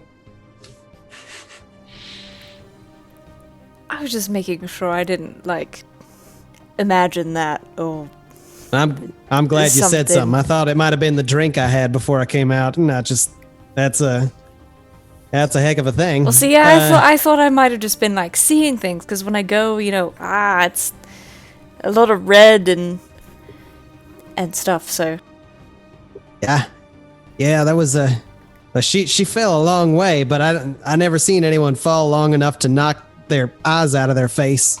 I'm sure it's possible, but yeah. I start laughing in spite of myself. I trust her, but I think we should keep an eye. I agree. Yeah, I don't like people keeping secrets from me. I mean, I'm not like Rosh or anything, but I just like someone who's gonna give it to me straight. But yeah, we should definitely give her a chance to explain some things to us, if she will. All right. Let's go inside. You look very cold. Little shiver. Oh, we'll just Walk take him inside. inside. All right. And as you go inside, there's still the beefy duo. Still the same arm wrestling match. Yeah, still getting at it. The twin hair, yellowy cup people, and the self-confident half elf with the tractor legs. Tractor Man. Yeah. So the whole gang's inside. They as you walk in, actually, as a group before Gwen and Bolster arrive, the rest you kind of walk in and just like everyone's like, as they heard this terrifying noises outside, everyone's just quiet. Like there's no music. Van Morrison's just sitting there on his stool, and like everyone is just like doesn't know what to say. Sees Sema like covered with blood. And Could we leave the door open too? Yeah, the door is open. Everyone is just like shocked. And it's okay, y'all. We took care of it. Carry on. It's just another Tuesday. And Van Morrison's like, hell yeah, it's just another Tuesday. So this next one is guy. This little so it starts like playing again. It takes him a while to kind of muster it up, and like his voice cracks when he says it. At least starts singing it first, but then eventually things kind of find a little bit of an equilibrium inside, and and then Gwen and Bolster arrive about 12 minutes later. You all find a table. Take Bolster's. Sorry. No, that's fine. Go for it. I was gonna say, when Bolster walks in, he's like, "Y'all, it's gone. I couldn't find anything." I guess if someone was sending that after the Domino people, well, I guess there's not really a good way to find. Oh, sorry, the shadow, our buddies. If someone was sending that thing after our buddies... Man, that's a real shame we couldn't find that stray dog that was out there. It was real spooked. It just ran off, I guess. You didn't see any trace of it at all? So unfortunate. Mid monster. Vincent is going to leave the table and just go buy a round of drinks at the bar. Okay. All right. Kind of distance himself from that So the bar's not as full now as it was like when you first arrived. Most people cleared out. Just the ones that I mentioned earlier pretty much stayed. So it's not super expensive to buy a round for everybody. It's just going to cost you 3 gold to get rounds all around the bar. Mm-hmm. Should we go tell Mr. Domino Man that we killed his wind monster? Do we want to sleep on it first, just in case? I mean, I feel pretty good. I seem like a good guy. I say we just go. Go take care of it and then go take a nap. Agree. Okay. All right. So, Vincent, roll me D100 if you're taking a lift. Wait, why? Can't I just like ride on a wall outside? Do you want to do it in the open like that? You can go. You can go. This is my use. You don't have to take a lift if you don't want to. I just wanted to see if I can get the noodle right. If you wanna just totally take a dump on my phone, Linda, your fun is wrong, man. Yeah. All right. So, I was gonna ask. So is Sympathy's Don't- like totally out of commission? Or are we just kind of like dragging him along? just his legs. The Sympathy's is still back at the. He's still in the ship. We just took one of his engines off. Yeah, and his other engine was busted from the injury. Okay, I just want to clarify. I'll talk with you later, Travis, about some kind of like, because I'm playing kind of, it's weird because he's a construct, but he's also has some PC attributes to him as far as like how he gets health. So we'll discuss how his particular rule set works, because I want to not do it exactly the way it was. But sure.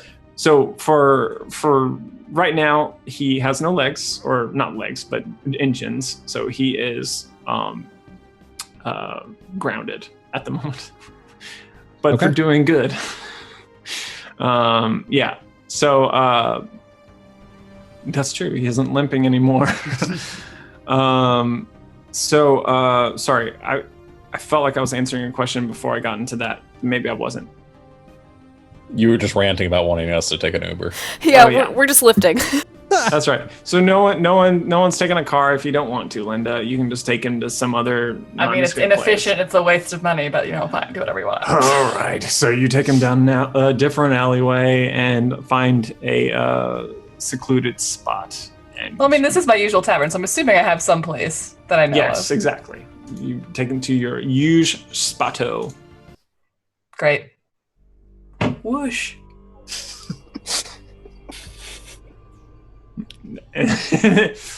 And once It's again, music. the fog begins to the dark fog fills the room and goes up the walls, over the ceiling, across the floor.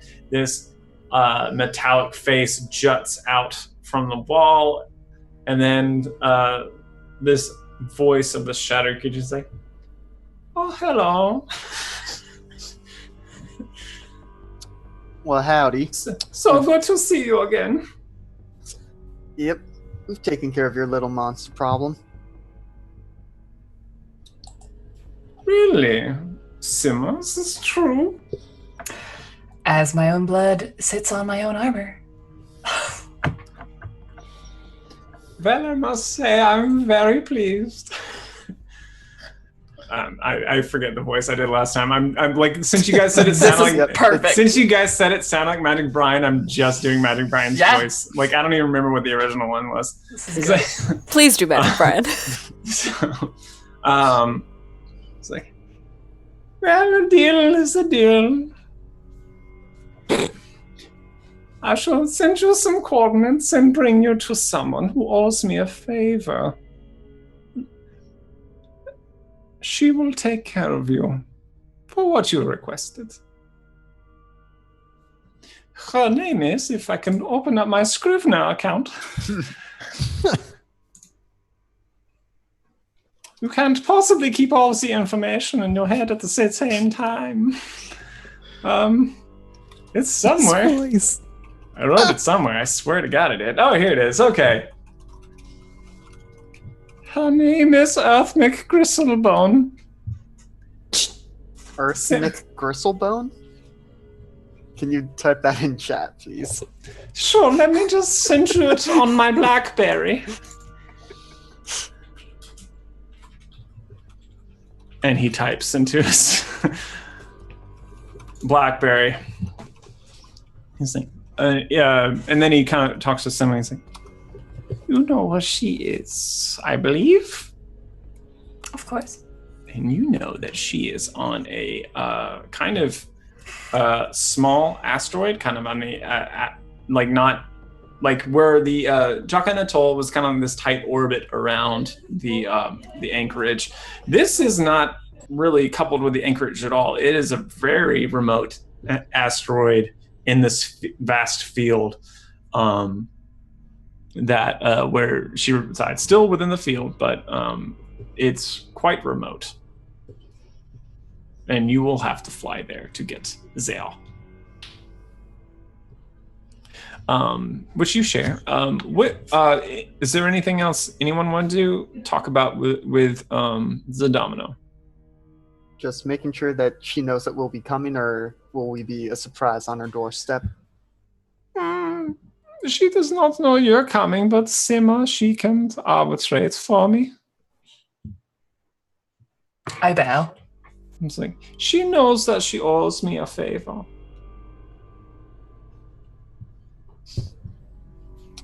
Gonna have to practice my Brando for next time, or later. Well, we might get there if we Yep. clip this up. Yep.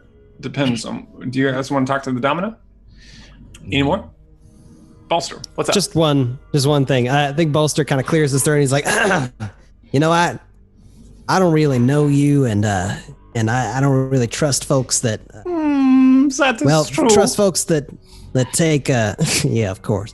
I don't trust folks that take money for information, because I got a lot of people with a lot of money, kind of coming after me. So what can you do to show me that you're not just going to sell my information to the highest bidder, where I am or where we are, I guess? Why would I not sell the information? It's... I'm Well- basically like the living internet. It's like information for all. I mean, internet What? with a price, really.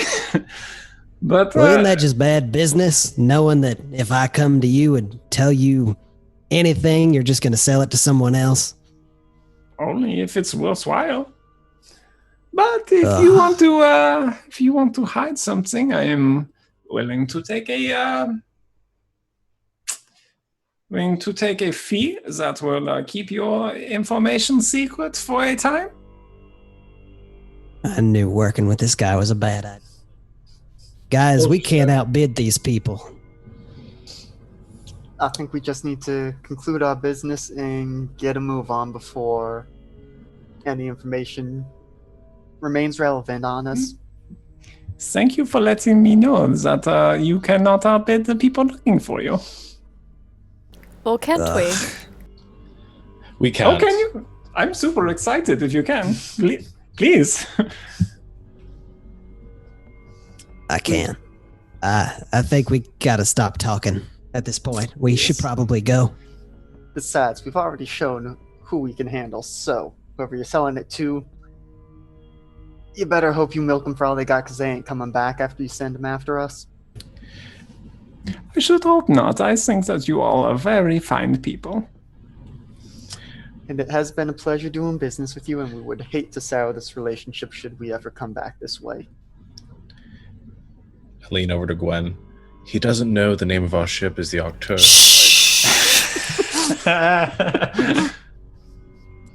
The shadow creature doesn't respond to that, but maybe the head cocks us slightly. I think you probably already knew that, but I think he might have already known. Oh, okay. Well, let's go then. If we're Let's go. quite done. Simma. Well done. Of course. As always. A little Say- thumbs up. After you, the shadow creature like thumbs up. He's like, Simma, after you bring them to the to Earthmech, then your responsibilities to them are over. Understood. Then please return and continue your work with me. Of course. Okay.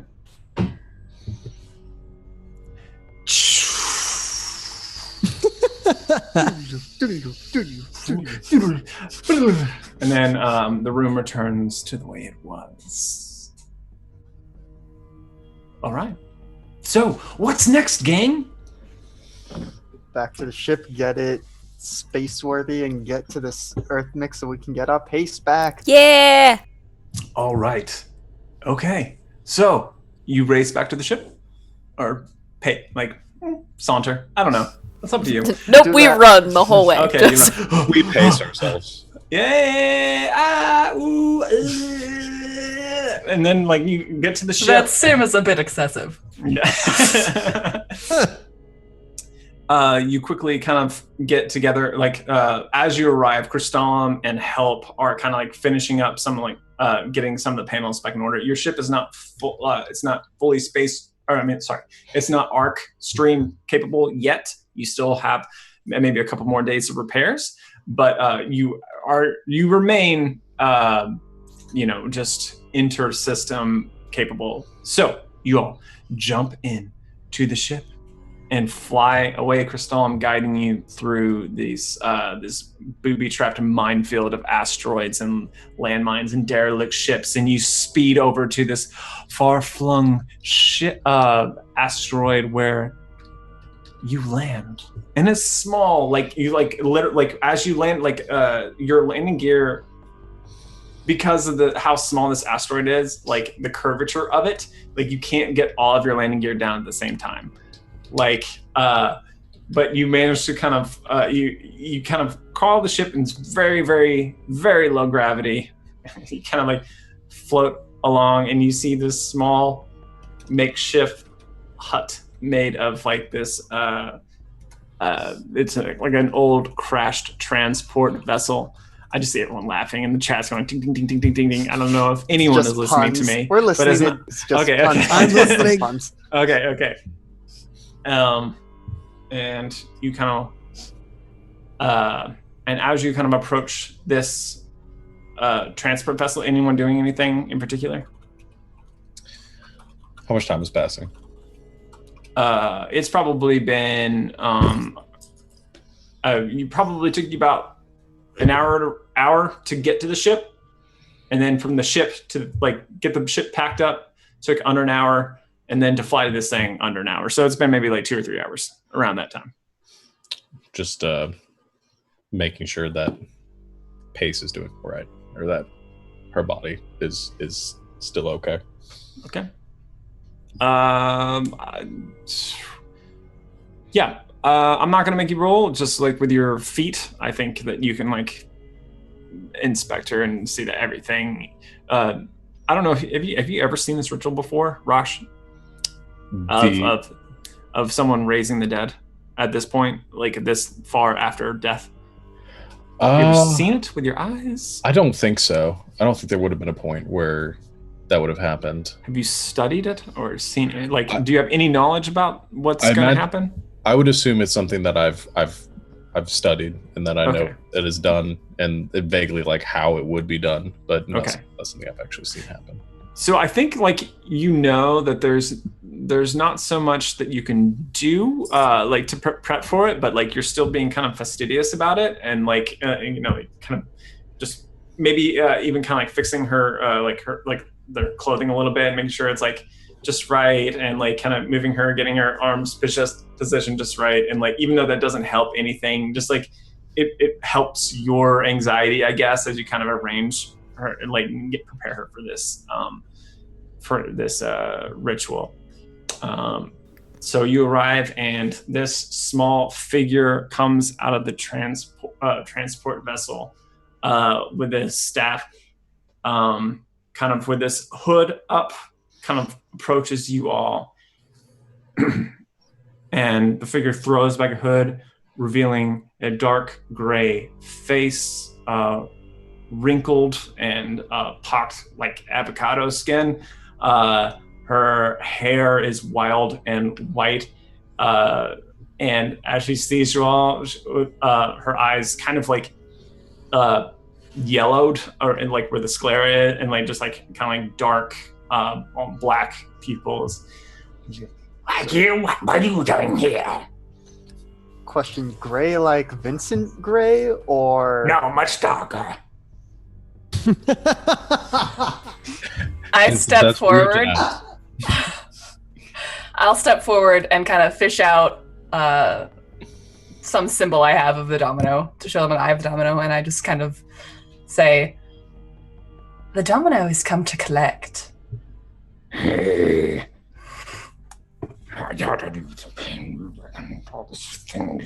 What does he want from me? I look back at the party. we have someone who has died, and we've been told that you may be able to help us bring her back. That you will be able to help us bring her back. When is this supposed to be done? As soon as possible. Like today? Yes, today. She kind of sticks her staff into the ground and like pulls out this like parchment and like slips them through. There's so much that I wanted to do today, but I'm going to have to blow a spell slot on this. It's going to really slow down my research. Shall I relay your complaints to the domino? No. All right. Bloody eye. I'm going to look for this. Well, who? You all look alive. Who needs to be brought back? You all look alive. I imagine at this point, unless we would have brought Pace out to like the cargo bay, we would take her back to her room, to her quarters. As she looks around, it's like, and this is a Smurf Neblin. as she kind of wanders around. She's kind of like, as she walks by, she's kind of like rudely hitting things with her staff, like, kung, kung. She's like, as she's just kind of like testing the insides of your ship. She smells. Lots of smells in here. Yes, don't mind the animals. She walks by and she's like, what are these for? They're for the eating or something. I don't think that's really important to you at this moment. she kind of like stumbles forward. She's got like this little kind of like shambling walk to her. And you take her to Pace's room. And so this is the dead one. She kind of gestures. I mean, I certainly hope so. She's been asleep for a really long time. She hits Pace on the head. Some miracle max. She didn't respond. She's like, okay, I'm not gonna waste this on no living thing. So she's like, so this is gonna take a while. She rubs her hands together, and so now we're gonna get in some the whole resurrection ruly thingy medules. So over the next hour, this is what Earthnick does. She places this kind of bronze circular contraption on Pace's chest and places this diamond into the center, that this as she's kind of beginning to weave this spell and send these magics over it, this the bronze circlet kind of begins to tighten around the diamond, and this like bronze claw grabs the diamond itself as she's continuing to speak in this arcane ancient language. Does anybody have anything to contribute to this? Does anyone know the rules first? I will read them if you do not know them. I imagine this is essentially the Critical Role rules. This is, I believe it is. I copied this from Krakenoids. Sean, you made them. Yeah, it's mostly the same. So I don't know what's different. So I'll say like up to 3 people can contribute. You all can decide that. A DC for the check begins at 10. For each, so like as the 3 of you contribute, if you are successful in the roll, of whatever role it happens to be, depending on what you suggest, you can decrease the DC by 3. If you fail, you will increase it by 3, I believe. And yeah, so you have a chance of lowering the DC to 1 or up to 19, since this is Pace's first time dying. Mm-hmm. Can we get Captain to be one of the 3 making an offering of some sort? Blood sacrifice. I think someone can. Whoa!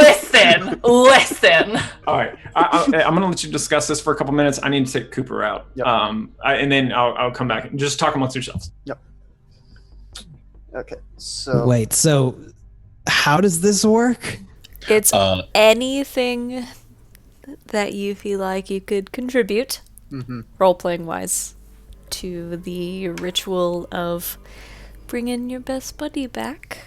Yep. Potentially. You can do, and then the DM decides what check you make. You make a check, then what you roll changes the DC for her coming back, and then at the end, after the 3 of us, 3 of whoever is doing it, have made their thing, made their roll, the DC is established, and then the DM rolls a d20. Okay. And So we just need to decide who's going to make the checks. that was a terrible explanation, but So I imagine Bolster's probably a good one. yeah. Does that make Yeah, I sense, though, think Travis? Buster is interested. It makes sense. So basically, we just say like something that we think we're going to do that contributes to this, and then Yeah. Yeah. To the like ritual of whatever she's it's usually doing. something that like either connects to them personally that might like help draw them back to their body, or something that magically might help amplify the spell itself, are usually the 2 things that I've seen done, but I mean, it's pretty much anything you want to do. Yeah. So like if Okay. anybody has like something that they're like, yes, this would totally relate to Pace or whatever, those are the Simmon's people just we gonna should say. kick back. Oh, buddy. Simmon's just gonna kick back and smile, be like, actually, this is the first time I've seen this person. She's awful tall and dirty. You sure you want her back? She's kind of brutish. She's all wet, covered with snow. Yeah. Like, So, She looks amazing. So yeah, I have a couple ideas for ways that Vincent could. It's either getting Captain to be a contributor, getting something from the zoo and be like, hey, your animals need you, or somehow tapping into the inherent radiant nature as an Azamar and seeing if that does anything. So All that's- the animals help. I do it. Bolster's a put best all friend. of them in and there. I have a thought too, but I don't want to take away from our divine friends here. So I mean, put it out there. but Pace is like one of my best friends. Okay. Hey, you guys can all do it. I've been doing all the work so far, so that's fine. True. Okay. So I'm gonna switch. Hold on, real quick. I'm gonna switch to this music because I feel like this is more appropriate for what's going on. It takes a while to get started. But let me real quickly before you say anything.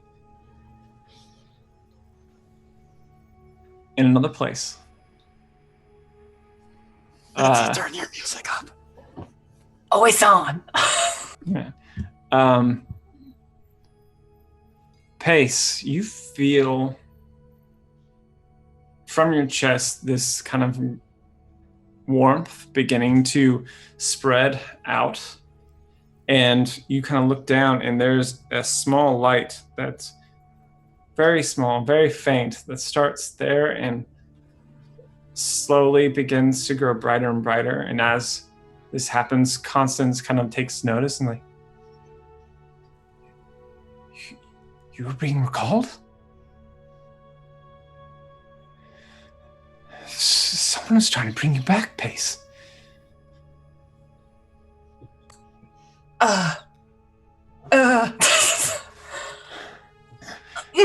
She grabs your forearms and is like, Pace, go back. You have to make it back. Go back. Become stronger. So when you return, you can save everyone. Constance, what did the voice say? I don't know what the voice said. The voice spoke in a language I didn't recognize. It said, well, words I recognize. It said something about the end. But you have to go back. You have to go back, Pace. How could I bring them back? How do you... Pace, I don't know. That's why you have to go back. You have to find out. Go back and find out. Find the answers. I've never seen this happen before. But someone is trying to bring you back and you have to make it back. You can do this. And as the light's kind of glowing on you, she begins to cast a spell of her own. Which we'll talk about later. All right, let's go back to the prime material realm. What's happening here? Since I'm not making an offering for this, I just wanted to ask two questions. One, is what she looks like she's doing divine magic, or is this something like mechanical that she's... Good question. Let me see. It's... Does she look like she's invoking a god or like praying or something like that? Or No. No. It I didn't seems... get that feeling. Yeah, I'm trying to think of the best way to describe it. Yeah, mechanical is probably the best way to do it. Like, best way to describe it as Like the she's Princess kind of- Bride. Yeah, exactly. Perfect. Actually, that's better than what I was thinking of. That's perfect. So yeah. If I can, I'm letting everybody else who has these connections see this because I understand the importance of their light in returning the light to Pace. I want, if I can, when each person is making their offering, see if I can provide guidance to them and yeah, roll. Sure. Yeah, I allow that. Yeah, there's an entire hour for you to do that. So yeah, for sure. Who's making the offerings? Okay, so let's start with Vincent. Okay. What are you offering? I will, as the ritual's being done, I will go up and just kind of suffuse. I'm using my healing hands racial ability and just kind of saying to Pace, I'm not very good with animals. They all need you back here. Captain needs you back. Okay. Captain needs you back. Oh, you said that. Okay. All right. Roll me a persuasion check, and you do have guidance. Okay, so I'm gonna do this normally first. Plus 1d4. Or actually, I'm not risking this. I'm gonna go ahead and use Tides of Chaos to do that at advantage. Sure. Gonna resurrect me. I'm gonna come back poisoned. Much better, and then guidance on top of that. That is 23. All right, excellent. Earthmix seems a little bit annoyed by you as you kind of like crowd around. She's like, and then like she continues to kind of weave her spell. But as you kind of like say your words and like Captain, let's say Captain's too big to be perched on your shoulder.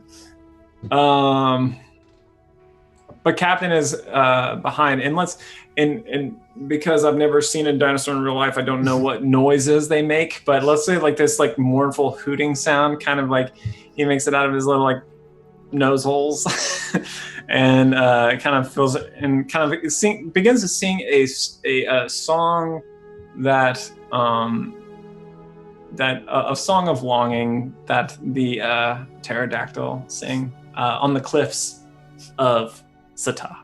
Sure. And then, so awesome. That drops the DC. That's going to bring us to Gwendolyn. Oh, man. Okay, so I want to, assuming it's still there, take the little fossil that I had put with Pace, like, a long time ago, and I just take, whatever it is, I don't know, it's just a cool little fossil that I had that I thought she would like, and I just want to put it, like, in her hands. Okay. And clasp my hands around hers and just kind of say, Vincent is right. They all need you, and we all need you.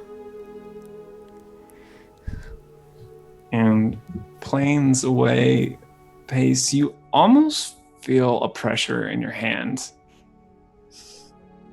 But you open it and there's nothing there, but you swore you felt something for a moment. Roll me a... gosh, I don't want to do persuasions for all of them, but... wish there was an inspiration check. But we'll just do persuasion. We'll do that. I would like to use my DM inspiration to roll with advantage. Yeah, do it. Well done.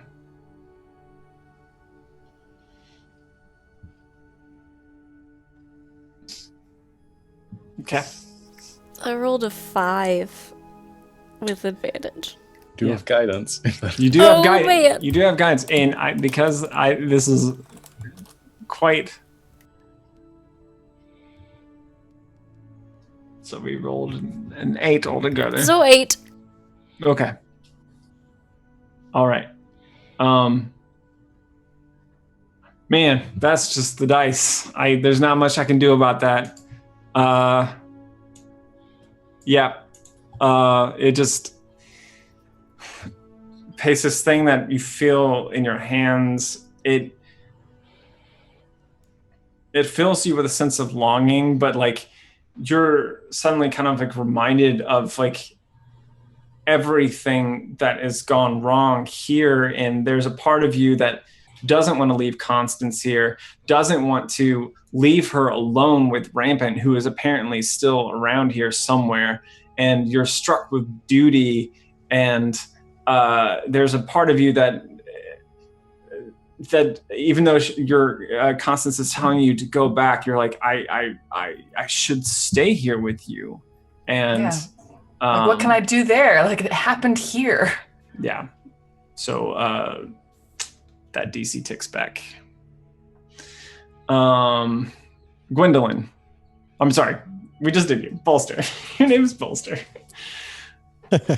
Sorry.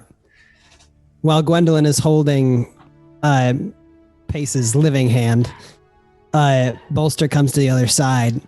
He picks up her heavy metal hand and he holds it for a second, and then he places it on her chest over top of the crystal, and he reaches into his pack and he pulls out the syringe of glowing blue liquid that he pulled out of Samothes's jet engine, and he opens up a small port on the hand and he places the syringe in it and injects all of it into the arm, which immediately buzzes to life.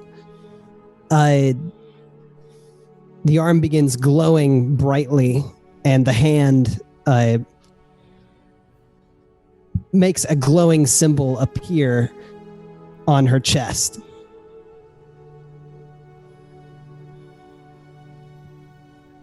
You know what? Fuck it. Don't roll. Yep. You did it. Don't roll. All right. So, after an hour,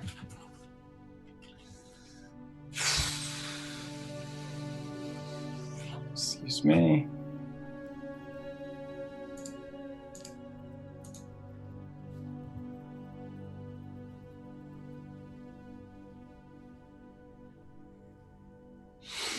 Elsewhere, Constance is casting furiously over you, Pace.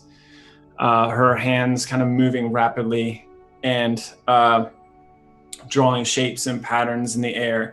And